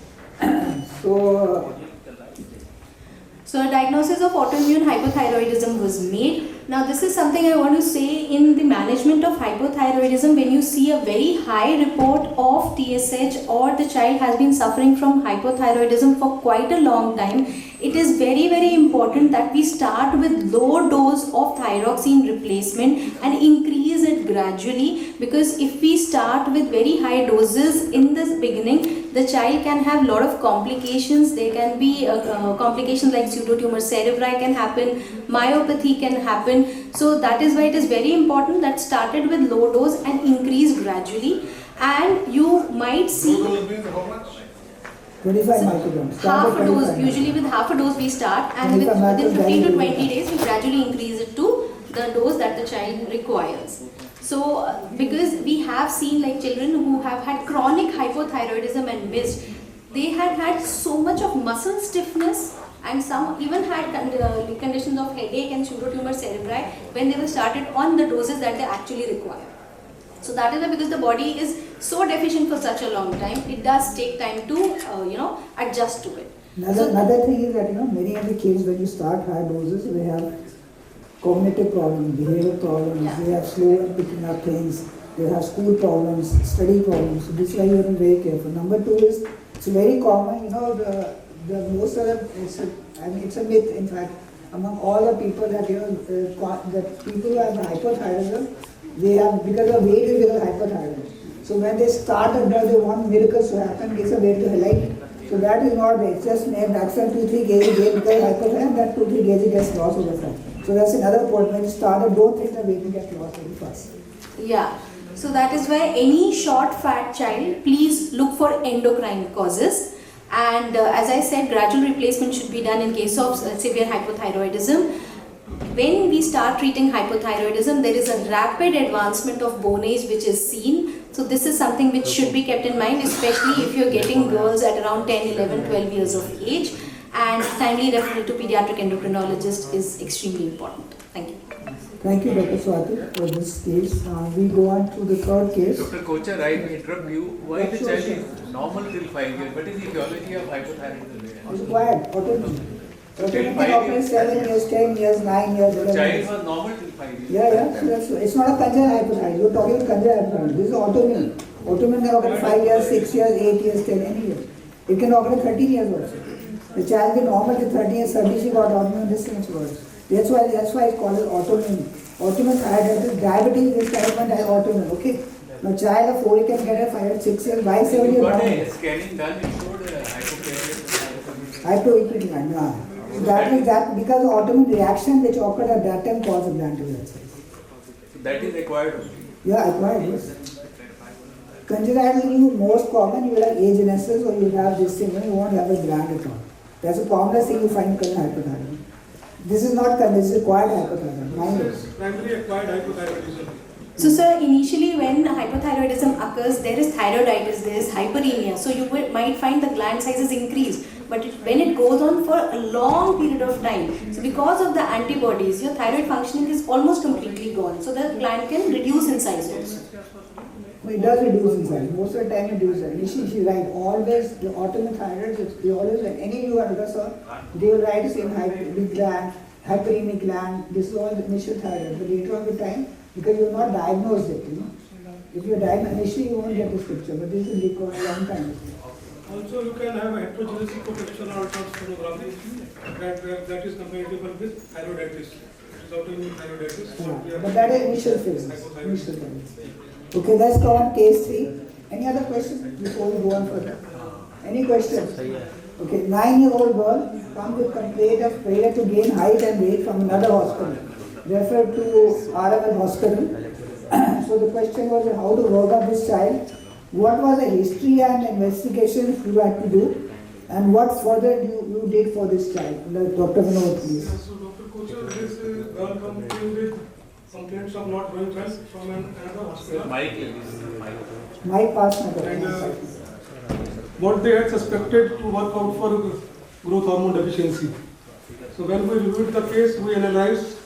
She has complaints of poor height gain and weight gain, and she was referred from one of the government hospitals. There was poor appetite, intermittent loose stools, abdominal bloating and fatigue. There was no history of chronic illness, steroid use or family history of soft tissue. Next. Okay. So we always look for pointers whenever we get a cause of soft tissue. As the other cases you saw, both were endocrine cause of soft tissue. This, let's see what is this.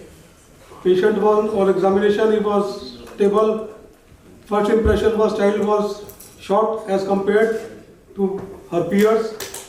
She had features of vitamin deficiencies like clusterless hair, angular stomatitis, and she had pallor. She was pale.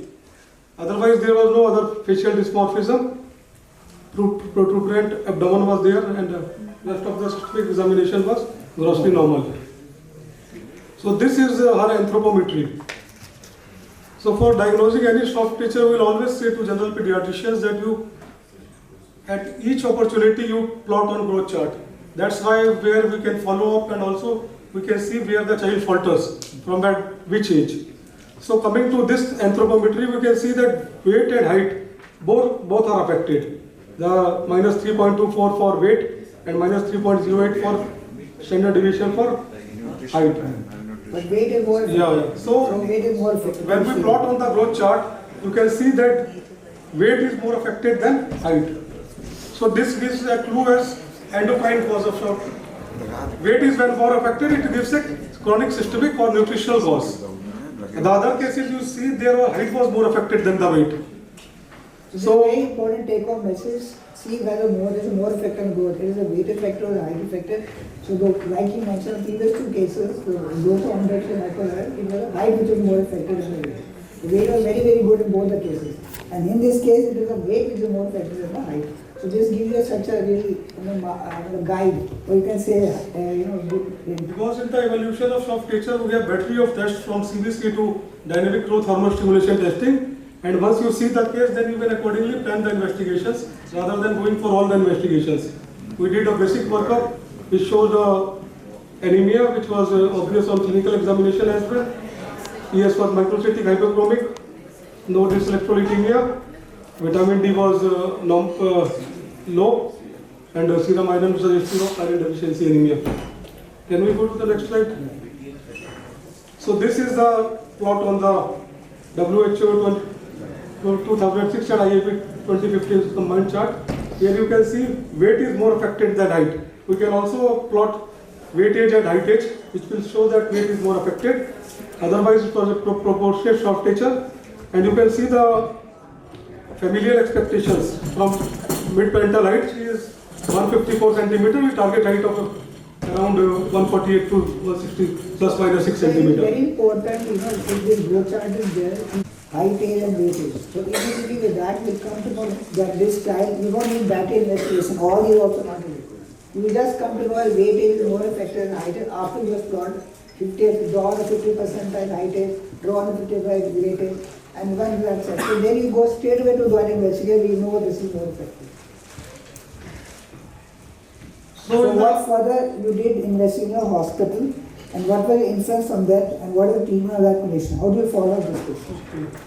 So as we have seen the earlier two cases, they were endocrine cause, and they had growth hormone stimulation testing done and also TFTs. And for this, when we reviewed the history, it was clearly suggestive of weight more affected than height and a nutritional cause. And she had intermittent loose stools complaint, who is suspected celiac disease. We didn't go for growth hormone testing, and TTG IgA done, which was more than 200, which was same. IgA must be done. IgA must be done. So the message was, whenever you strongly suspect a celiac disease and you don't get TTG, that can be false negative. So you must get total IgA as one of our values for this road. The same was confirmed by endoscopy, which shows villus atrophy, and histopathological examination biopsy confirmed the same. So celiac disease is one of the causes of soft tissue. Sometimes they can only present with soft tissue.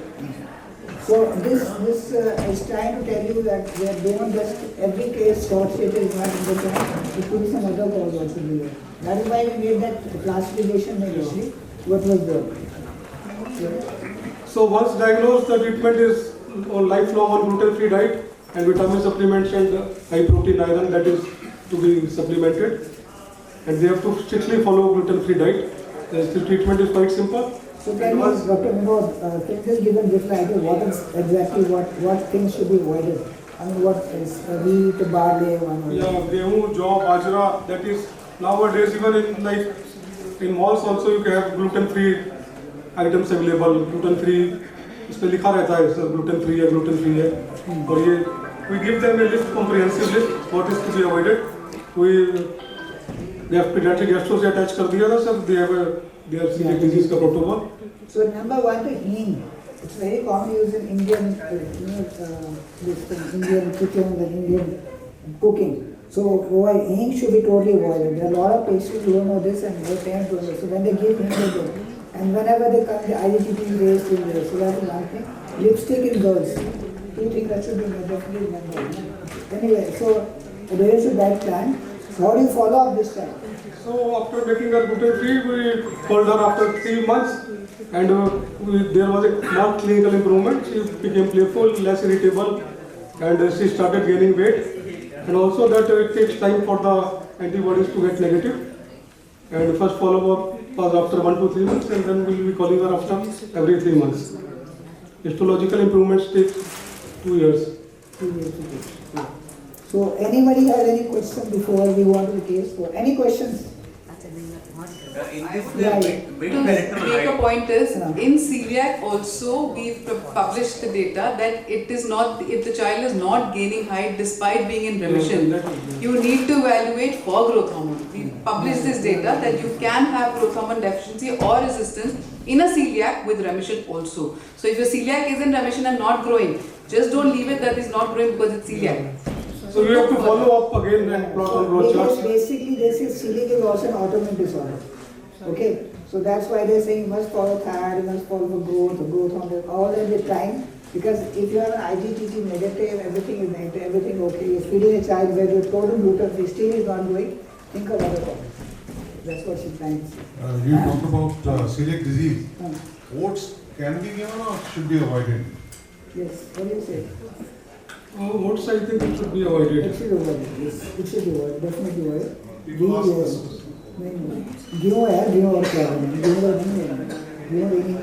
Any other question before? इसमें जो mid parental height और उसमें कोई anomaly में फर्क होगा? It will be the same. Mid parental height and this chart. It won't be the same, ना? Height तो वो अपने target potential की तरफ नहीं जाएगा सर. Mid parental height तो mother और father की और plus और -13 according to the sex.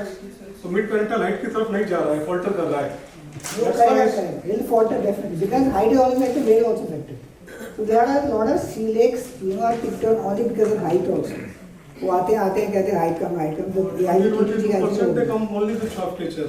Lot of them come with soft tissue. So that's why you have to think of other causes besides hormones. There's so many other things which may do which you calling soft tissue. Any other question before we go? Yes, please. Since we are talking so much about celiac, I Can you say mic please, mic here.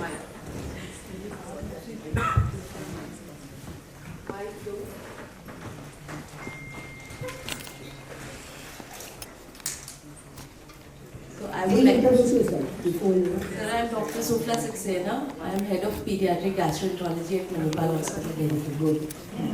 So, since we are having a lot of talk about celiac, so I just wanted to add for clarity, as Dr. Smita rightly pointed, that if your celiacs are on dietary restrictions for a long duration of time, it takes at least 3 months to see any kind of change. And the first thing that you will see will be the gain in weight. Eventually, over a period of 6 to 9 months, you will see gain in the height by the children. However, it has to be a proper dietary compliance, as sir pointed that certain things needs to be avoided, like heme, because the way it is processed, it can be contaminated along with wheat. Likewise, oats, the way it is processed and grown, can be contaminated, and it contains a protein called adenine, which may cross-react with celiac disease kids. So most of the time, first see the dietary compliance, because sometimes they say, if it's a toddler, they will eat soya katori, or they will eat something made from soya, however it is cross-contaminated. So dietary compliance has to be 100%, and eventually over a period of 6 months, 8 months, if the child is not growing, look out for growth hormone deficiency, look out they are not developing thyroid disorder, because it's an autoimmune disorder, look out if it is not a type 1 diabetic along with celiac. So these are some things. That is, I think, a very rare thing to happen. So if your child is not doing, I think of two things mainly: compliance, hypothyroidism, and growth hormone. Type 1 diabetes is totally different. So, but we have had a lot of cases. Yeah, a lot of cases. Association is there. In fact, all our type 1 diabetes, we do a celiac screening, and many of our type 1 have celiac. So we could get that also gluten-free diet plus in this case, अब दोनों बीमारी होगी. पहले gluten भी इसका पहले injection है जब gluten free भी होगा. So this is known, but I think a child who is already diagnosed celiac is not doing. Think of hypothyroidism, think of first is compliance. That's the most important thing, which is very common in our country. The people that still eat some wheat here and there. Yes, cross-contamination is very, very common. Madam, you said the first thing was millet. Millet is also contaminated. No, sir. Oats I said. No, oats you said before that. You mentioned Hing. The way it is processed. Dr. Sufla sir, can I ask her a question now that she's there? So it's very, it's not easy to have a compliance. So when a patient, a celiac comes back with a borderline TTG, is there anything that, say in a month or once in 2 months, they falter? Will the TTG still go high? Or will we? No. It has to be something which is consistently present in the diet. So unknowingly or knowingly, sometimes they trust the brand. So now a lot of gluten-free brands are available in the market. There are multiple brands. But you never know how those attas are being processed. So we always say once it is a proven celiac with a genetic susceptibility, please, common things, your attas and all, get a mill at home. उसमें बना because it's daily contamination which matter. Once in a while, if he has eaten a packet of chips or something like that which is contaminated, will not affect. Yeah, I think she's right because it's very common in India. वो मक्की का आटा जिसमें बनाया था, गेहूं का आटा जिसमें आया, ग्लूटेन फ्री जिसमें आया, is contaminated. Yeah, agree, totally agree. Okay, so any other question before we go on further? Case 4 is there. It's so we talked about hormonal. We talked about something related to celiac. Let's see what this case is.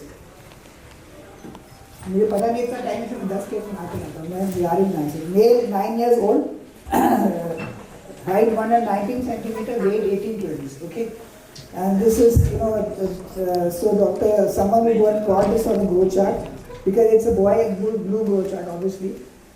Father is 157, mother is 150 centimeters, and you have to calculate the target and target range because everybody wants to know. This is the basic we started HP with. So very important is every parent, every family has a different third percentile.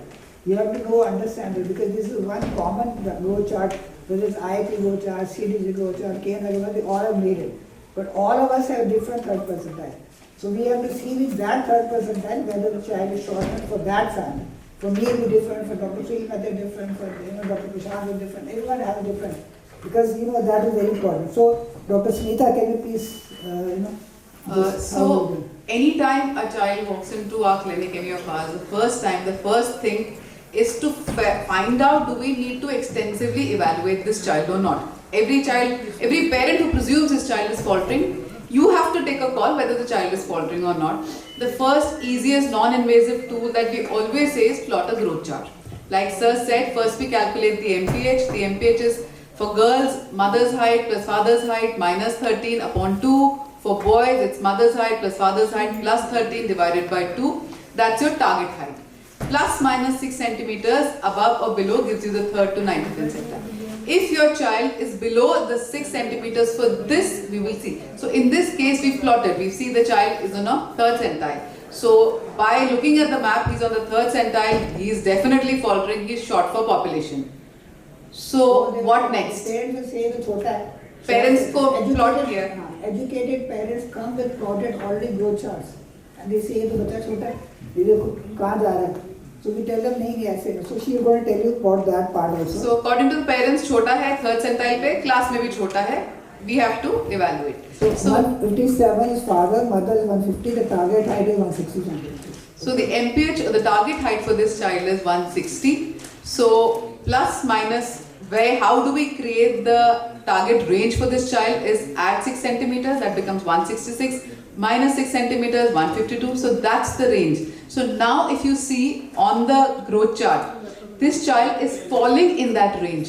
So this child per se is not faltering for his genetic potential. So he's maybe short for peers, but for his genetic potential, there's no faltering here. So basically this red line is telling the percentile. So जो आप लोग -6 करते हैं ना, उससे extrapolate backward करना, तो ये 3rd centile है उस फैमिली के लिए. अगर बच्चा इसके नीचे है, तो then that is called as short status. Otherwise, it is not short status. So that's why you have to tell the people that this is, we make plotted and show the 3rd centile to them. If it is not, so then what is this red line? What is that? What is this red line you're drawing? This red line is just telling us, this is here the lower part, -6 which he did was 160 minus 6, 154. So you extrapolate this backward, downward and see. So this is your 3rd centile, which is of that, this boy, this family. So the same way you have a different 3rd centile for everyone, because माँ बाप के height different होगा, सबका 3rd centile different होगा. तो ये एक general 3rd centile है, जो मैं आपके growth chart हमें IIP के हैं, तस्वीरी किसके, but you have to make a 3rd centile and see compared with that. So this is the 3rd centile for this family. So the next question comes up is, does this any investigation, Dr. Swati? As it has been very rightly plotted that it is very important that we see the child's height according to the family's height. That is why I say you plot on any growth chart. As sir said rightly, आपके पास CDC है, आपके पास IAP है, आपके पास कोई भी growth chart है. If you are plotting the child against the mid-parental height and seeing within the target range, then we can see whether the child is growing normally or not, irrespective of the growth chart. So as you have seen in the last growth chart, that the child is falling within the target range for the family. So actually, if the child on systemic examination is not showing any pallor or any obvious systemic illness, ideally this child does not require any investigation currently. So no investigations. You are plotting on the growth charts, you are doing very well, you are given the target range, so why you should don't need this? But very important is you have to, which we want to show next, don't leave the child. So just tell them to come back to 3:30. This is very, very important to tell them. There are so many patients come to just, जैसे हम उसके बाद गए, doctor ने ये बोला कि कुछ नहीं है, आप देखो इसको. Then I tell them कोई बात नहीं, I have seen it, it's normal. Just come back after 3 months. Go back to the doctor who has seen it after 3 months. It is very important. Do not leave the patient like this, because they have come to you with some reason. You charge them 1500 जो भी fees है, and then you tell them कुछ नहीं है, जाओ. So tell them to come back immediately. But at present, leave it. Okay, this is very important. Now next question is, how will you follow up this child, Dr. Vinod? Okay, so we see that he is growing according to his percentiles. So he is not short.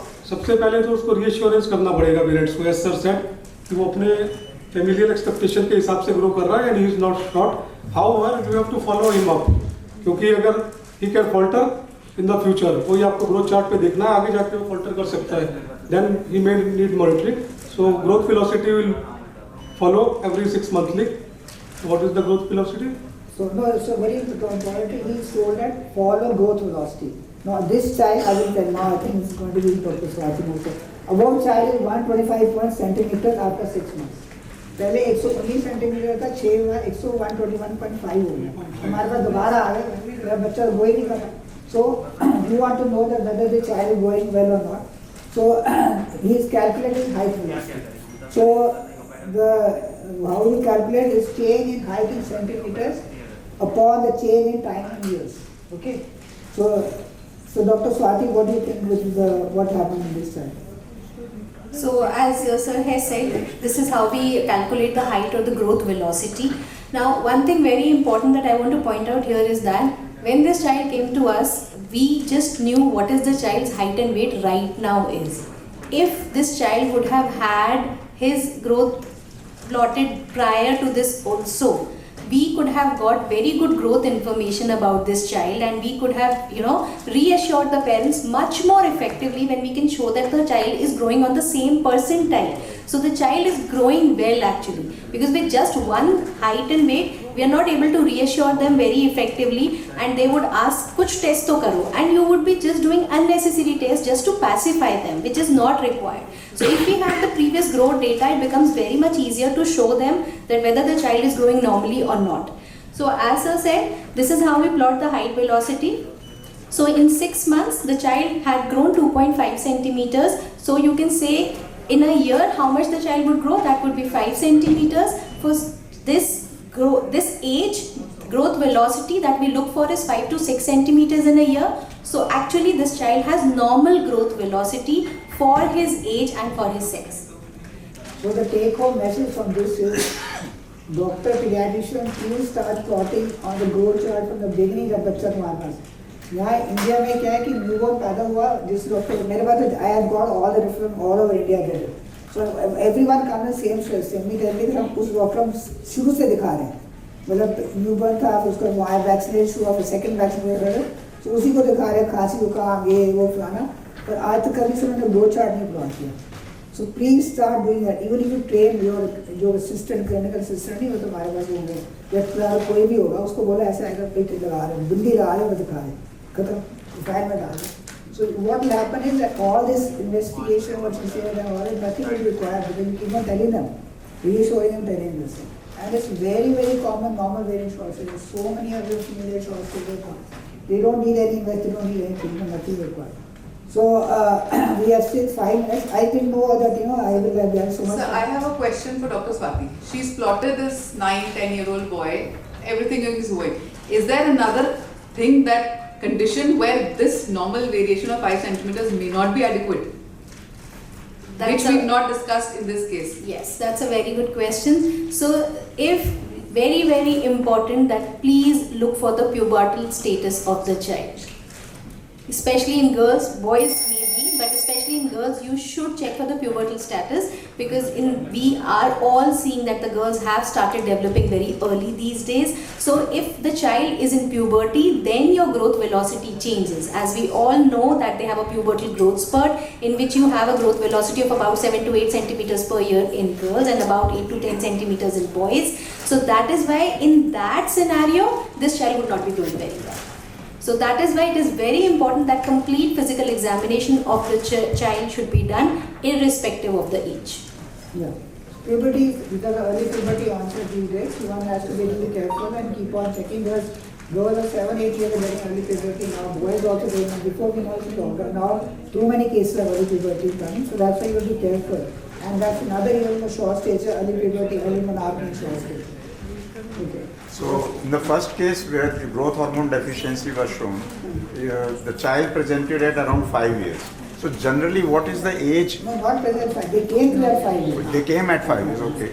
So, growth hormone deficiency, does it, what is any normal age when Normally, it what happens in growth hormone deficiency, what we see is a lot of time the children are growing well for the first 1 or 2 years of life, unless there is, like the ones that present in the neonatal period, that's different. But growth hormone deficiency, usually the first 2 years, you will see they're growing well. Beyond that is when the faltering starts happening. So that's why we retrace go back to the growth chart. So it gives you a very good idea. Second thing about growth hormone deficiency, they'll give you a very good idea is your bone age, sir. There will be a good up to 2 years delay of bone age will also be seen. So growth hormone deficiency, the faltering can start after 2 years of life also, because the first 2 years of life, your thyroid is the main hormone which is responsible for your growth and development, beyond which growth hormone becomes more important. So basically, GHD 1 and 2, congenital and acquired. The one which is congenital can start from 6 months for normal itself, which is child presented. After 6 months, they find the growth in order to वो सबको दिखाते हैं कोई बात तो खाना खिलाओ पर दूध पिलाओ न्यूट्रिशन ये कर चलता रहा वो ये बाद में प्रेजेंट किया but normally by 6 months of so that's a congenital. Required as Dr. Smita mentioned, after 2 years, 2.5, 3 years they normally present. First 2 they are able to maintain themselves, but after 2 years they start faltering, start faltering. What is the most common cause of acquired growth hormone deficiency? So there is no actually, it's mostly any idiopathic, we don't have any proper cause for it. That's why we are doing genetics now and so many things, but still it's idiopathic, no cause. Maybe in the future more and more genetics come out. That is isolated growth hormone deficiency. Isolated. Any question please. Any question? I didn't know that actually, otherwise I would have given another 2-3 more cases. They told me I have 25 minutes, 30 minutes. Yeah, sure. Best can be done for the psychological treatment of the parents. There are a lot of bombardment in the media regarding increment, growth, height, boost, and all those medicines which are given. How to prevent them? How to resist them from using all those things? And what best can be done for the last case? I was asking. No, Dr. Anil, India is a country where there is multiple pathies. Naturopathy, Ayurvedic pathy, homeopathy, allopathy, I don't know, so many other pathies.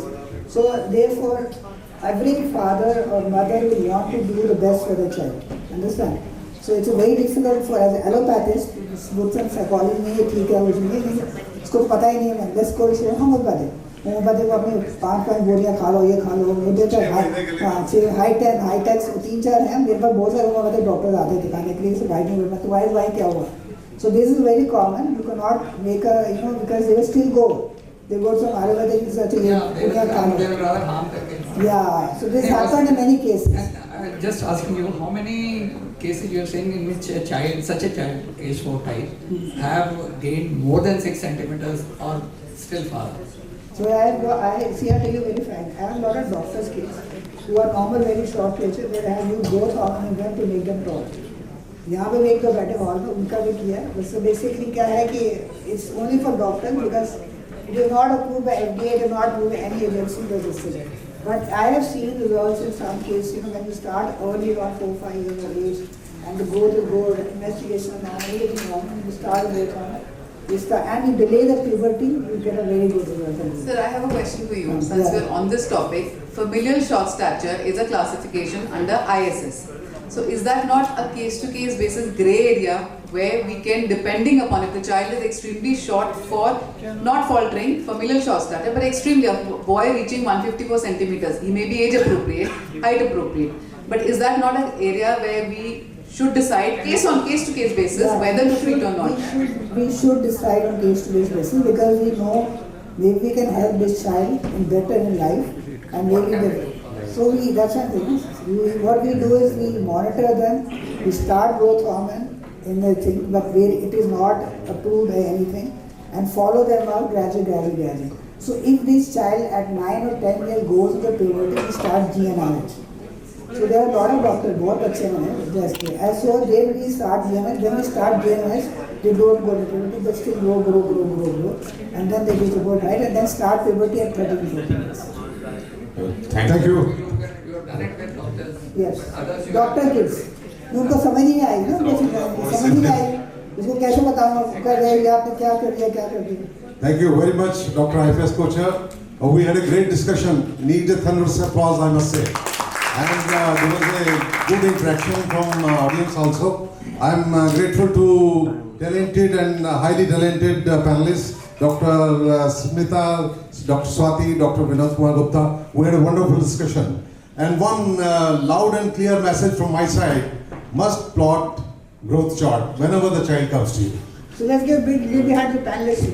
I thank the panelists, the speaker and the chairperson for an excellent session, and we request for the felicitation area. But now you please be seated, we will keep you occupied for more. Rest, so please join for felicitation. You have to chair another session. Thank you, Doctor. The next topic is exposure to common household poison, what to do in office practice. And for this we have a great person, a great scientist, a great friend, and the past president of IIP Delhi, Dr. Suresh Gupta with us. And I have listened to him earlier on this topic, and he always tells something new, which adds to the knowledge. Over to you, Dr. Suresh Gupta. Thank you, Dr. Thank you, Dr. Nath. The whole air is toxic nowadays, so everybody is getting intoxicated. What I will discuss in the next 15-20 minutes is some of the common household poisoning, which you may not find in your books, typical poisoning books or toxicology books. But all of us as a pediatrician may face in our day-to-day medical practice. You know this picture? I am showing this picture because all of them died because of poisoning. So poisoning is not limited to low socioeconomic group, even high-end people sometimes die of poisoning.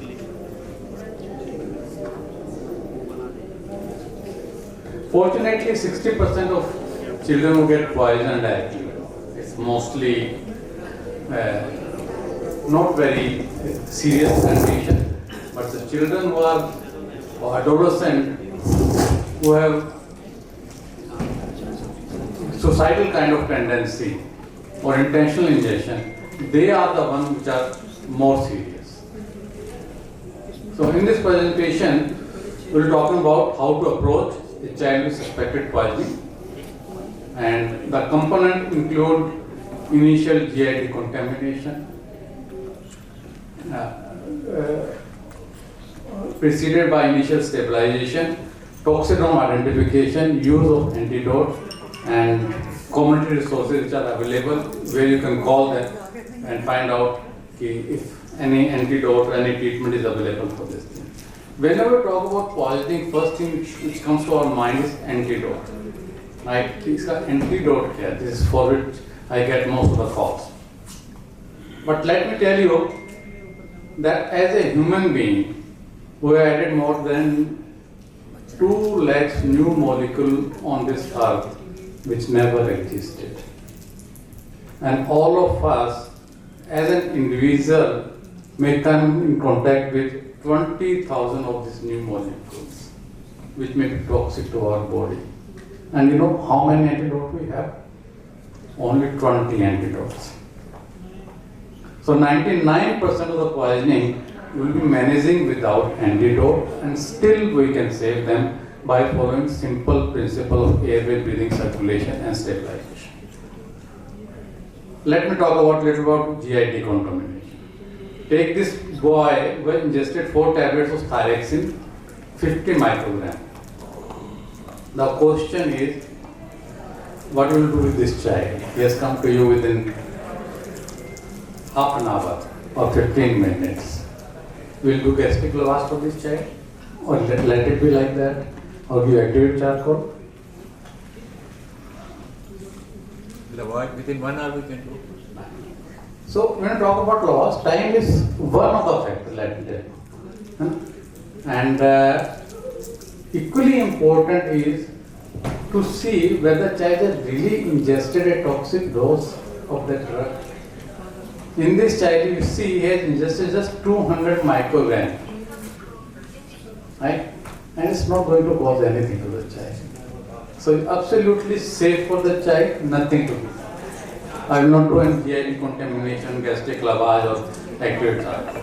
So decision whether to do gastric lavage or not is based on at what time it comes to you post ingestion, and how much quantity the child has ingested and whether that substance was toxic or not. So this point we discussed, and remember that a protected airway is essential prior to initiation of any kind of GI decontamination, particularly in a comatose child. The most effective GI decontamination is not gastric lavage. Now gastric lavage is going out of favor because the effect is not very good and it's very difficult to do. And the best thing to do is give activated charcoal.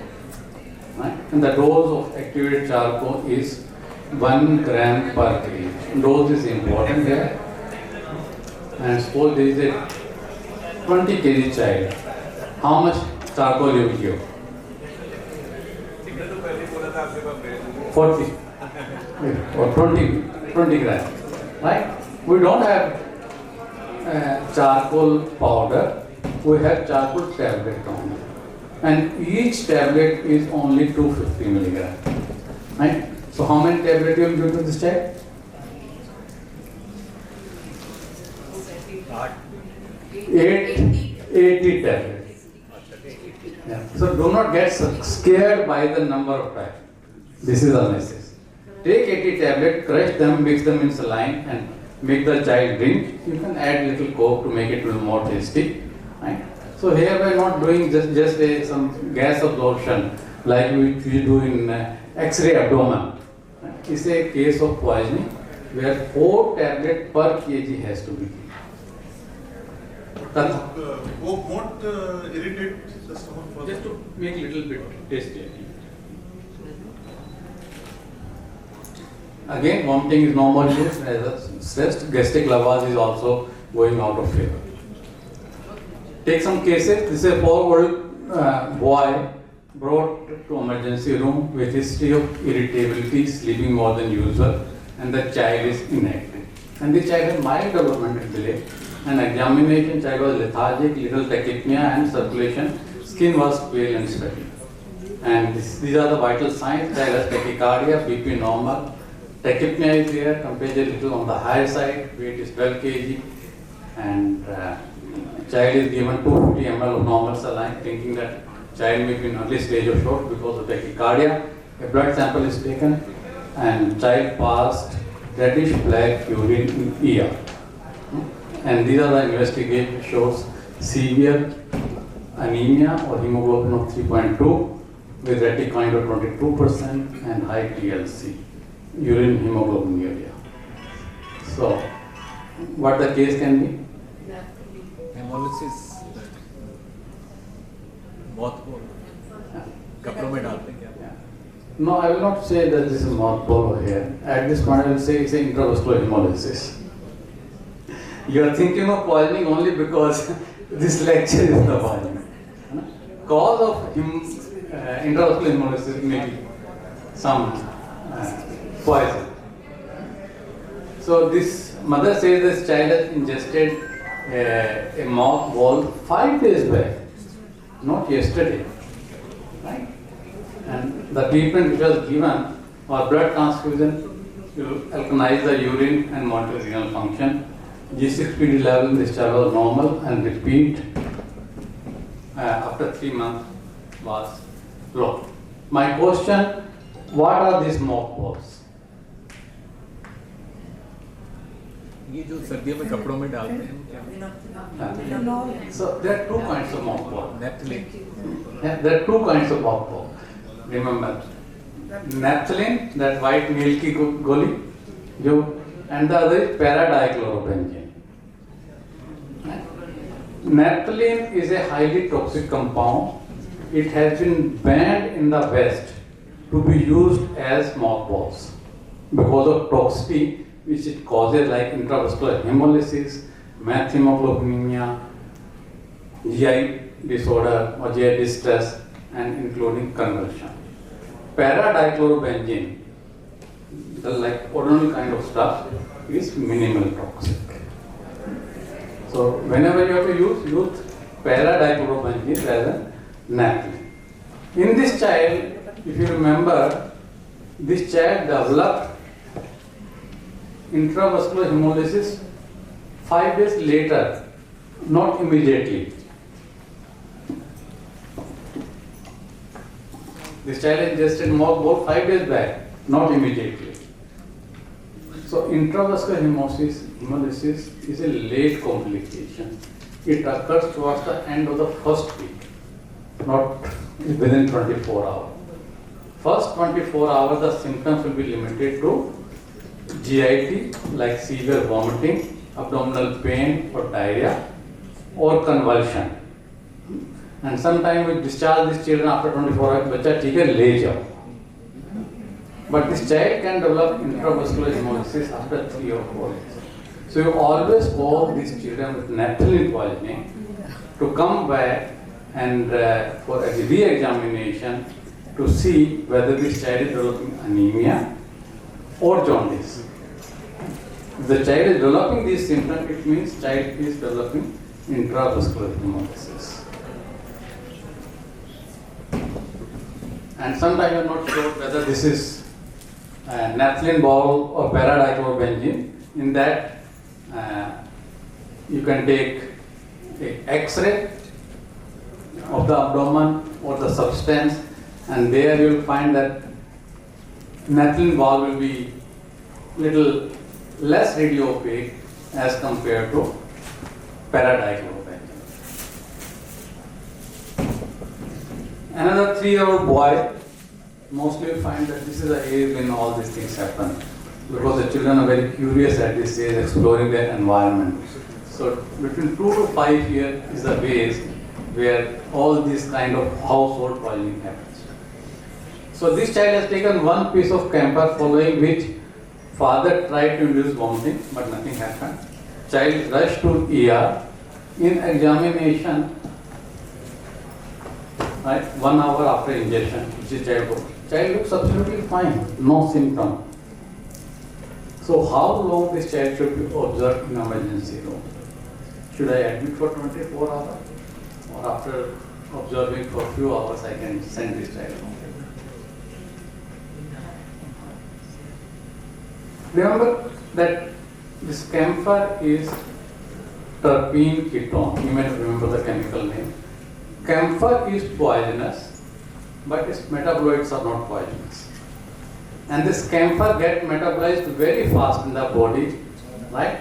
Within 30 minutes or 1 hour. If nothing happens to the child within 1 hour, it's highly, highly unlikely the child will develop any symptoms or toxic symptoms. So maximum observation period of 6 hours in an asymptomatic child is more than sufficient.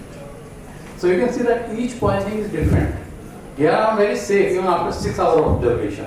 But in naphthalene poisoning, I am calling the child again even after 5 days to check whether the child is developing any intravascular hemolysis.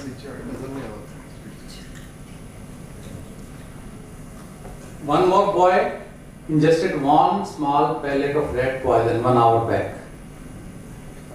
Child again asymptomatic, smiling at you mischievously and at his parents. So what are these rodenticides? There are many kinds of rodenticides which are very, very different kind of rodenticides, and all of them have different kind of poison.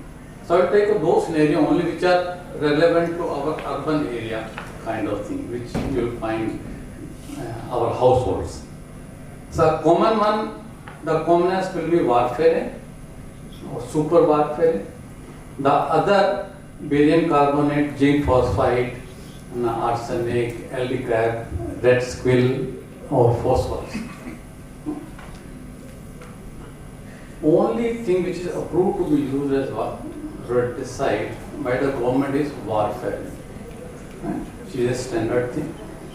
And because the warfarin is little less toxic, very less toxic as compared to other. Barium carbonate and zinc phosphide, which are other things which are very, very toxic, not to be used as a household rodenticide. So what are these warfarin? So these are the 3 things which you see in rat poisoning: super warfarin, which is mild toxin; barium carbonate and zinc phosphide, highly, highly toxic and life-threatening. So the commonest warfarin or super warfarin which is used is bromodienol. Again, you may not remember the name, right? The Roban kind of that standard thing which you find as rodenticide in a package listing, that is a bromodienol. And it has a anticoagulant effect of up to 2 months. This point is very critical over here in the management. Here, the effects are delayed, not immediate. What does it mean? That if a child comes to you with poisoning and looks absolutely normal, generally most of them observe them for 24 hours, 48 hours, and the mom ठीक है कुछ नहीं हुआ है. But here things are different. Here the symptoms will develop only after 48 or 72 hours. Means bleeding will develop only after that much time. So are you going to observe this child for 78 hours? Or more than that, because this is there up to 7 weeks. So what we do in these children is, when a child comes to emergency room, you can do GI decontamination if they are coming in a window period. And then I send the child home. I don't actually.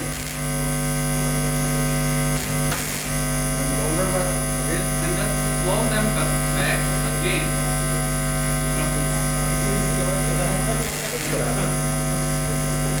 We call them back again after 48 to 7 weeks. And do a flow from inside.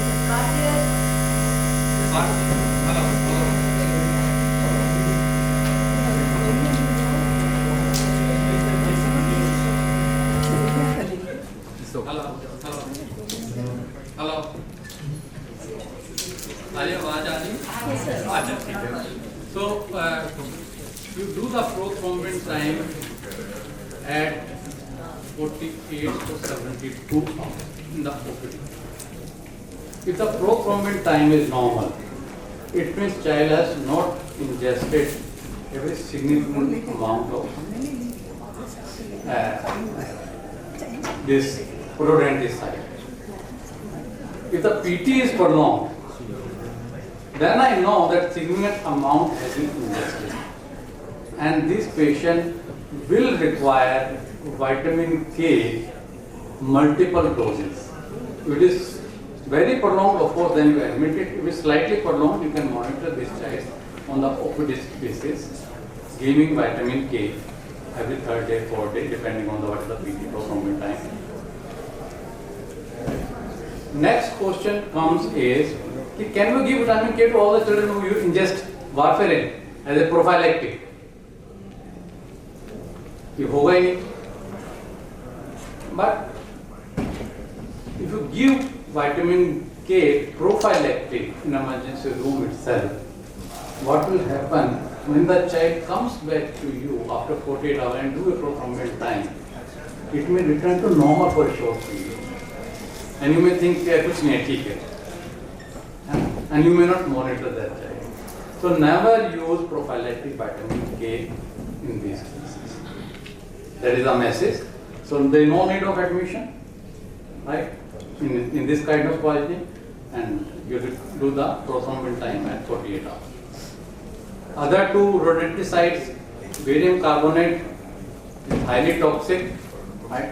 It is a multi-system dysfunction it can cause, and hypokalemia and arrhythmia is the main cause of death. Zinc phosphide is something like your aluminum phosphide, all of you know, which is used as grain preservative, and it can cause again multi-system dysfunction, and mortality is very high in these cases. If the time is over, I can finish here only. There are lots of cases, but cannot be covered in 20 minutes. So message is, each poison is different. It's not standard, like where to do gastric lavage, not to do gastric lavage, when to observe, when not to observe, when to test and when not to test. You have finished? Thank you very much, Dr. Suresh Gupta. It was a wonderful session, I must say. The house is open for discussion. We can take up 1 or 2 questions if you want. So that particular valve is like a child is ingested a good amount of toxin like organophosphorus and comes within 1 hour, 2 hours, right? And child already started developing symptoms. In those cases, you can do it. The other place where you can do it is like tablets kind of thing, right? Which may not close your stomach within 1 hour. There you can try. But in children, most of the time you really don't do that. By the time they arrive in the hospital, they are already 1 hour, 2 hours late. We rarely do gastric lavage, let me tell you. Sometimes, the children swallow that anti-mosquito small mat. Liquid also. Liquid be there. I have covered all those things in this thing. Because lack of time, I am not taken. If you want, I can do it very fast. Okay. Regarding rat,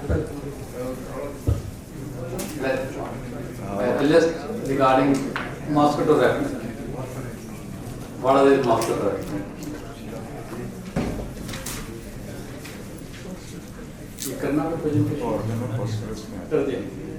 So what are these mosquito repellent? That good night or whatever you say, right? These are basically pyrethrins. And the synthetic form of this pyrethrins is called pyrethroid. Right? These are naturally occurring alkaloids. Why they are marketed as mosquito repellent? Because this pyrethrin cannot be metabolized by the insects, by the mosquitoes, and it's a neurotoxic to them. So once they inhale, they become sedated or paralyzed or die. But human beings can metabolize a small quantity of pyrethrin. So it's not toxic to human beings, small quantity. Right? So if it is just a licking of this good night, nothing to be done. If it has taken 1 ml or 2 ml that liquid, that can be neurotoxic. But what is happening now is, the mosquito has developed some mechanism that they are sitting on the good night itself. They are dancing also. So they are addicted to good night. Thank you. Thank you very much. It was a great discussion, I must say. Thank you. So let's proceed to felicitation letter. A gem of a person, and for felicitation, and Dr. Prashant will. Are you, sir?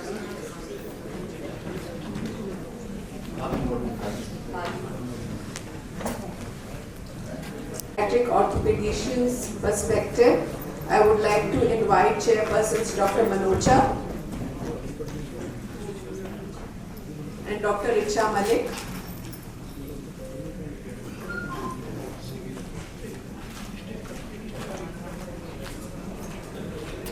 Agarwal.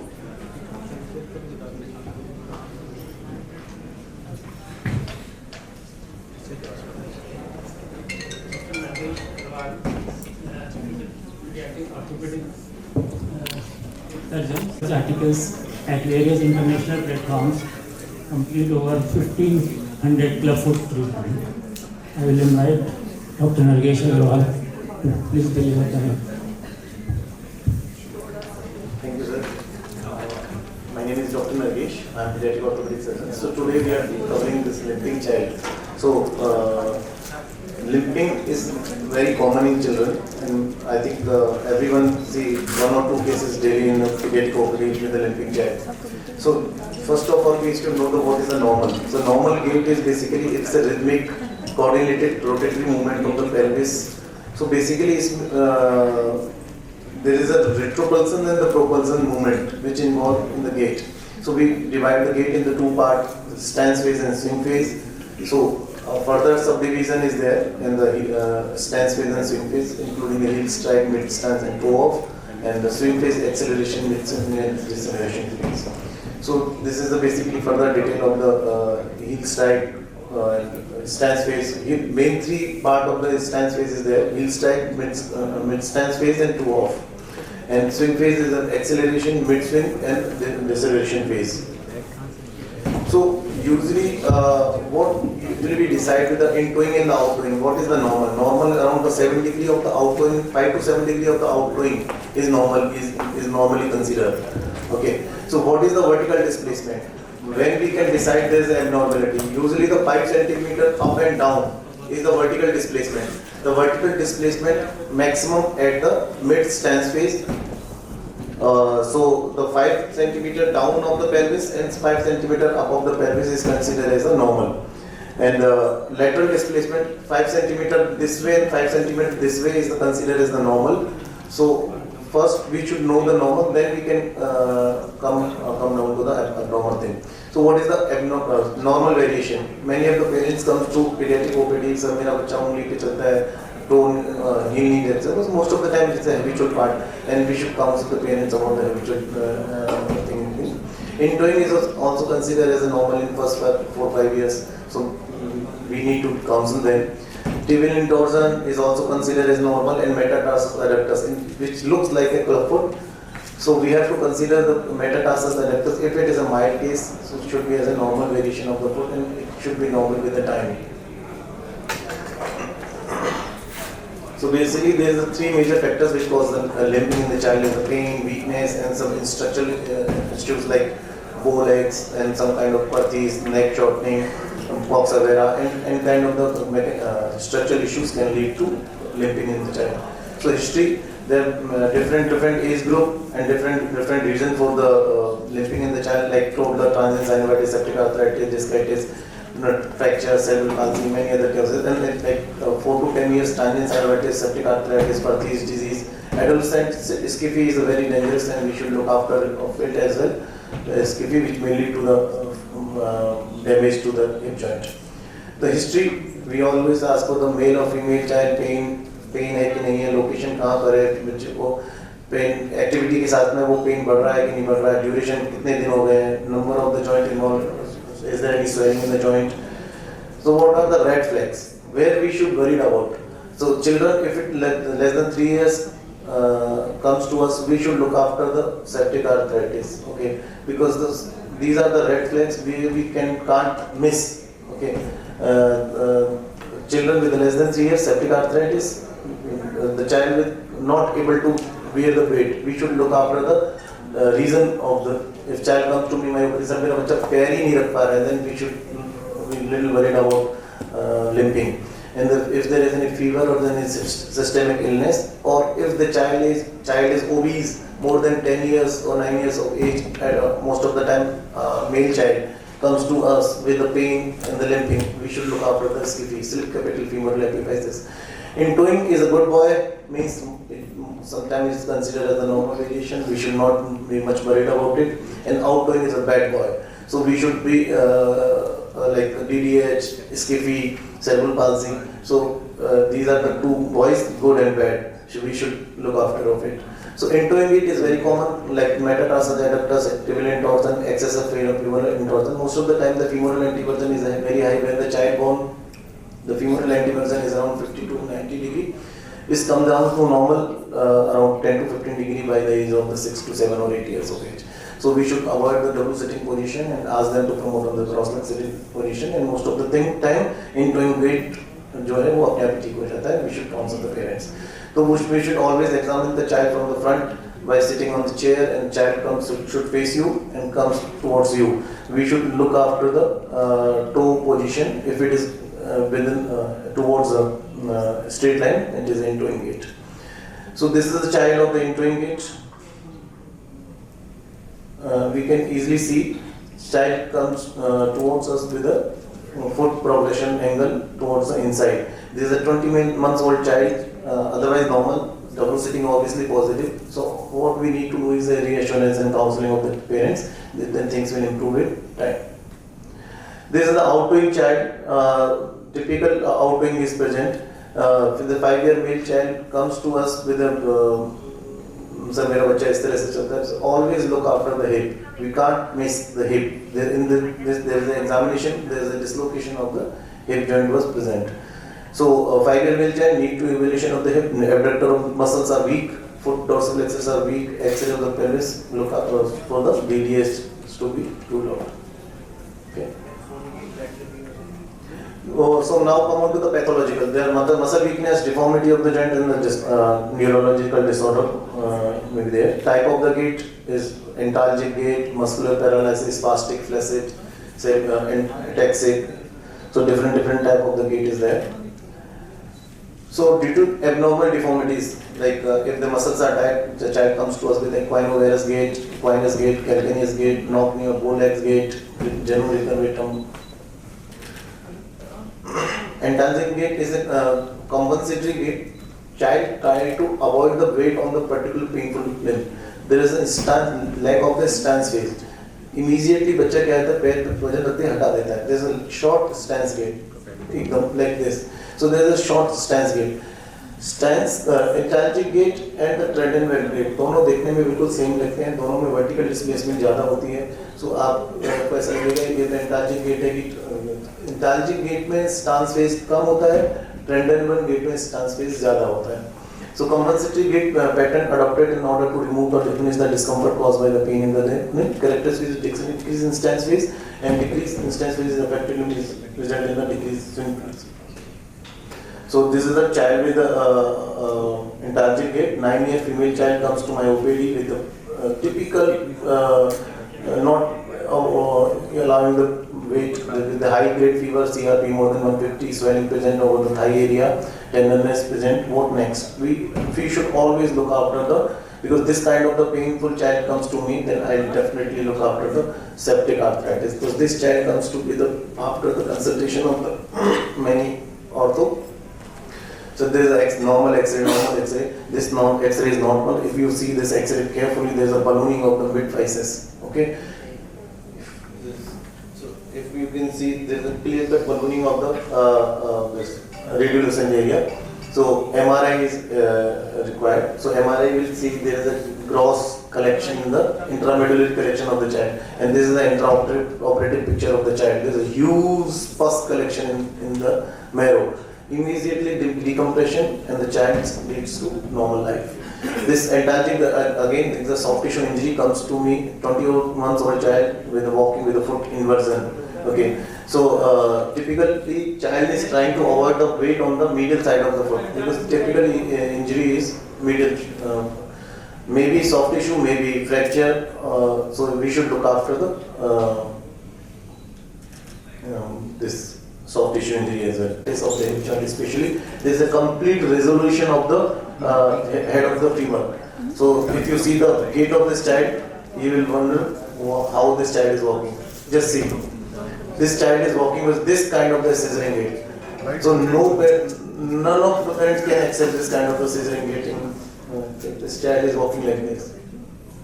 So the pelvic support osteotomy was done. So you can't make him normal, but if we treat them in a timely manner, तो यदि उस time पे ये patient आया था बिहार से, so the child had a history of the septic arthritis during the birth time and was not treated.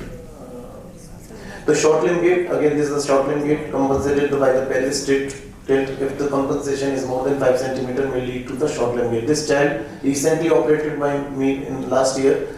This child is from Uttarakhand. This 3-year female child. There is a 7th fibular hemimelia case. There is a gross shortening. Child is walking with a shortening.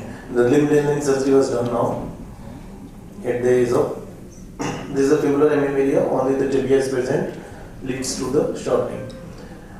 Gait in the bow legs. This child was a typical history of the very interesting case. This is a case was operated for the knock knee, and the medial stapling was done. And suddenly parents disappear. अब तो मेरा बच्चा ठीक हो गया. Plate तो doctor जबरदस्ती निकालते हैं. निकालने की जरूरत ही नहीं है प्लेट निकालने की. So this child was operated for the knock knee, land up with the bow leg. If you not remove the growth plate timely, it may land up to this kind of development. Doctor जो है most of the time गलत advice नहीं देते. So this is the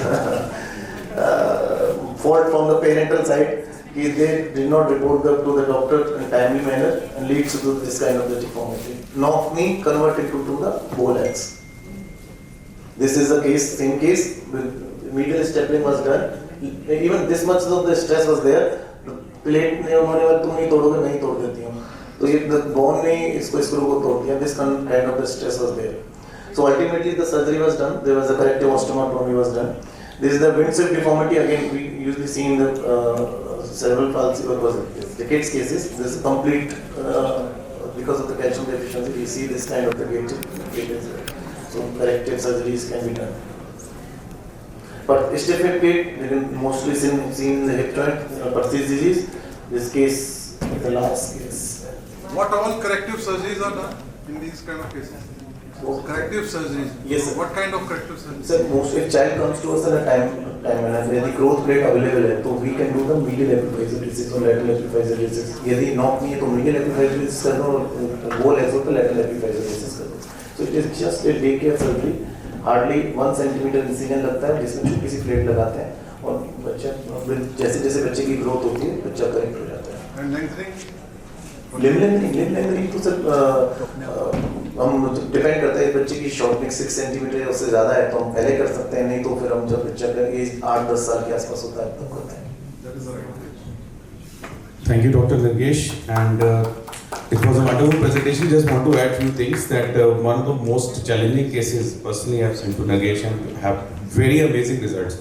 So, and thank you for this beautiful presentation, and also thanks to the chairpersons, Dr. Richa Malik and Dr. Manocha sir. So, please join us for a felicitation outside, sir. Please, all of you. Thank you so much. So, that comes to another session with us. For the next session, we'd like to invite our chairpersons, Dr. Smita ma'am, who's our IIT West Delhi president also. Dr. Smita.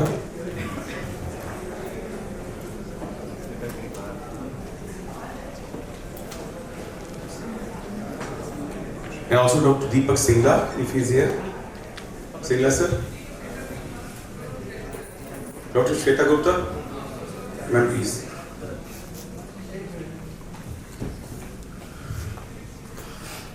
And our star speaker, Dr. Supla Saxena. Ma'am, please, on this. And she's heading Manipal Hospital, and she would like to take it from here. Thank you, ma'am.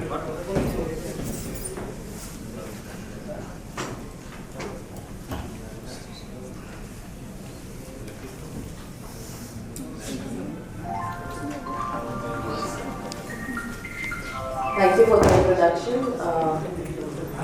So we have had a great debate in the morning about celiac during our growth session with all the endocrinologists. And today I'm going to speak on food allergies, which is very close to me. And we are going to unfold the growing burden of food allergy in the children in India. So food is any substance, whether processed, semi-processed or raw, intended or adapted for human consumption. Food allergy is an adverse and health effect arising from a specific immune response that occurs reproducibly on exposure to given food. And the food allergens which are present, they are specific component of food recognized by allergen-specific cells that elicit specific immune reaction. So why it is important to know about food allergies? Is it just milk and the wheat that we all know? Or it is growing further now to other food products as well. As we know in Western world, food allergies are very, very common in Western world in children. However, there is a data scarcity in India, and we don't know if the growing burden of food allergy is just because of wheat or milk, the common food allergens that we know. So these are the most common food allergens that causes food allergy in day-to-day life. And these are the common food allergens specific to Indian diets, namely nuts, milk and dairy, wheat, gram, less commonly with spices and lentils. So if you look at the international data, along with the rising prevalence of respiratory allergies, the food and skin allergies are also rising. They go hand in hand, and this is a study done in southern part of the India, which showed a rising trend of food allergies. However, in India there is a global challenge where the food allergies are driven by the evolving dietary habits of children, environmental factors, and diagnostic capabilities. So why it is important to know about food allergies? Because they affect the growth of the child. And actually they negatively affect the growth of the child. Because why? Because growth limitations are likely attributed to elimination diet that we usually prescribe them. So without proper knowledge, we put them on a lot of restriction diet. Even parents sometimes, when they do Google searching, or when they follow their friends or other peers, they would put on certain restricted diet for the child, and they will see that kids who have some kind of allergy will not thrive or not grow. So below average weight and height persist into childhood, especially with those with food allergies, particularly kids who have had milk allergies. So there is a data studies done by Christie et al., wherein you see that children with food allergy, allergic to single food, had 28% of them had less than 25th height for age percentile. However, children with more than two allergies to two different kind of food have about 35% of restriction of growth. So why it is a growing challenge in India? Because it causes a widespread impact. So 25% of Indians suffer from allergic condition, with children increasingly affected by various allergens. There is respiratory concerns, and this food allergy affects the overall quality of life. The kids stop going to school because of various kind of gastrointestinal and other symptoms. They will stop participating in physical activities, having a restricted life. So environmental and lifestyle factor particularly amplify this kind of allergies. Mostly one that is climate related is because India is a tropical country. It creates an ideal condition for all the molds, fungi, dust, mite to thrive. Also, particularly in Delhi NCR, there is a high level of air pollution which also goes into the soil. So that also contributes to excessive, not only respiratory but food allergies as well. And then we have indoor pollutants, as Dr. Suresh was talking about, mosquito coils, which have become now essential, incense stains, which affects or worsen respiratory symptoms. All this are interlinked. So at the end, I will tell you what is allergy mark, because these are all interlinked. That's why we need to discuss all allergies together. So adverse reaction to food can be either toxic, like in the form of poisoning, or they can be non-toxic reaction, which are further divided into two. They are either food intolerances, like lactase deficiency, or they can be food allergy. Food allergy can be IgE mediated or non-IgE mediated. IgE mediated mostly present with severe symptoms. They can present with anaphylaxis, severe asthma as well. And non-IgE mediated mainly present with gastrointestinal symptoms. So I would like to discuss two interesting cases today with you to show that how today's changing dietary habits in kids has had impact on their overall health. So this was a I think a 10-year-old child who was admitted with us. He was suspected from the peripheries of Haryana, and actually he was admitted in a hospital over there being treated with IV antibiotics for almost a month. The presentation sign initially was fever, and then it was persistent abdominal pain not getting better. So they were suspecting an abdominal gout in this child, and they started on broad spectrum antibiotics. And then eventually ATT was also added, but there was no clear-cut diagnosis because his MAN2 or TB quantiferon gold, whatever baseline test they have done over there, were negative. But despite that, what showed was there was some bowel and gastric thickening in the CT abdomen. So when this child came to us, he had a recurrent severe abdominal pain, loss of appetite and vomiting. So we did the initial workup. What was remarkable in the workup is, if you look, he had a very high eosinophilic count of 72. So he had a white cell count, but there was eosinophilia. His neutrophils, lymphocytes, everything was normal. His inflammatory markers was also normal. So we did all the basic workup, looked for any inflammatory bowel disease, gastritis and other causes initially on basic blood workup. Sorry, I've just clubbed it all together because this was very interesting case I wanted to share. And we did toxicology markers, also lead, mercury, because the pain was recurrent, not getting better. Repeated the CT abdomen, which showed again a circumferential pylorus thickening and thickening of jugular loops. So this was his endoscopy. So if you see clearly, can you see the gastric hypertrophy that he's having? I don't know if you can appreciate, this is very, very thick gastric mucosa. And besides that, other than that, his endoscopy was normal. On colonoscopy, he did had a little thickening in the sigmoid colon, but not that significant. So we took a biopsy, sent for histology. However, during his stay, he was afebrile, his inflammatory markers were negative, so he was not given any antibiotics. No ATT was, when they were planned, it was not started. It was not started on ATT, because even we sent our markers here, which all came back negative. So main differentials here were his IgE levels. So the two things which stood out was very high eosinophilic count and a very high Ig level. The child never had a history of chronic cough or active cough or any chest condition at the moment in time. So the main differential kept in mind was hyper IgE syndrome and immunodeficiency disorder. We took the help of our hematologist, pediatric hematologist also, which suggested some tests, and those also turned out to be negative. Now, what was important in the history of this child was, the parents were doctors, and this child used to eat junk food every day of the week. So 5 days of the week he ended up eating either pizza, pasta, or some kind of outside bought food, or even at home he was eating this. And initially he used to have some gut related symptoms which are treated locally, but however when you continue to have such kind of diet, you'll end up in bigger trouble. So we treated him symptomatically with anti-allergics, no steroids, nothing. And we just gave him deworming also. However, on colonoscopy, we didn't find any evidence of worm infestation.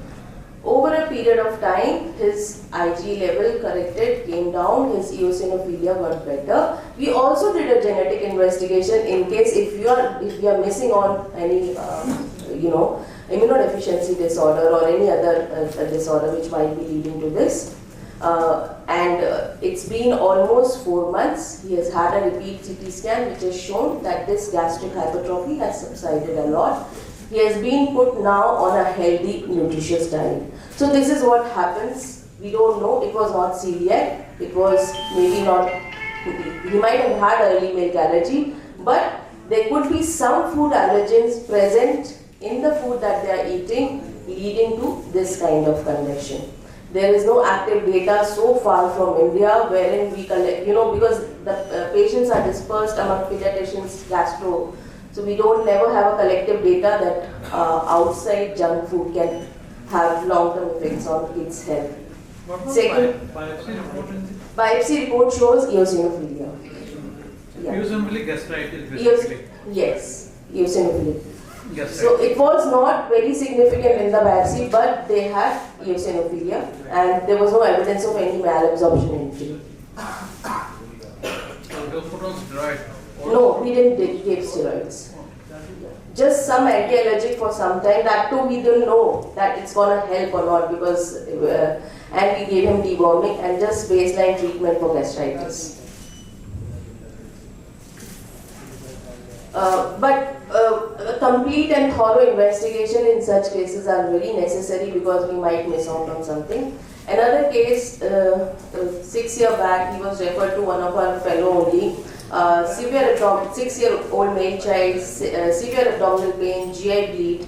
Again, same history, he was eating only junk food every day. So because it was GI bleed, there was no evidence of diarrhea, but there was GI bleed.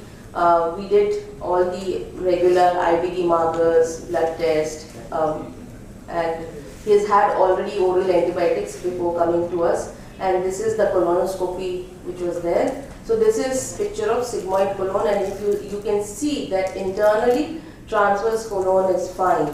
So these were the kind of ulcers which were present in the sigmoid colon. So we sent other blood markers also, we sent the histology also, that, but it didn't show any evidence of, abscess or inflammatory bowel disease. Again, symptomatically this child was treated. He's been with us now almost for 3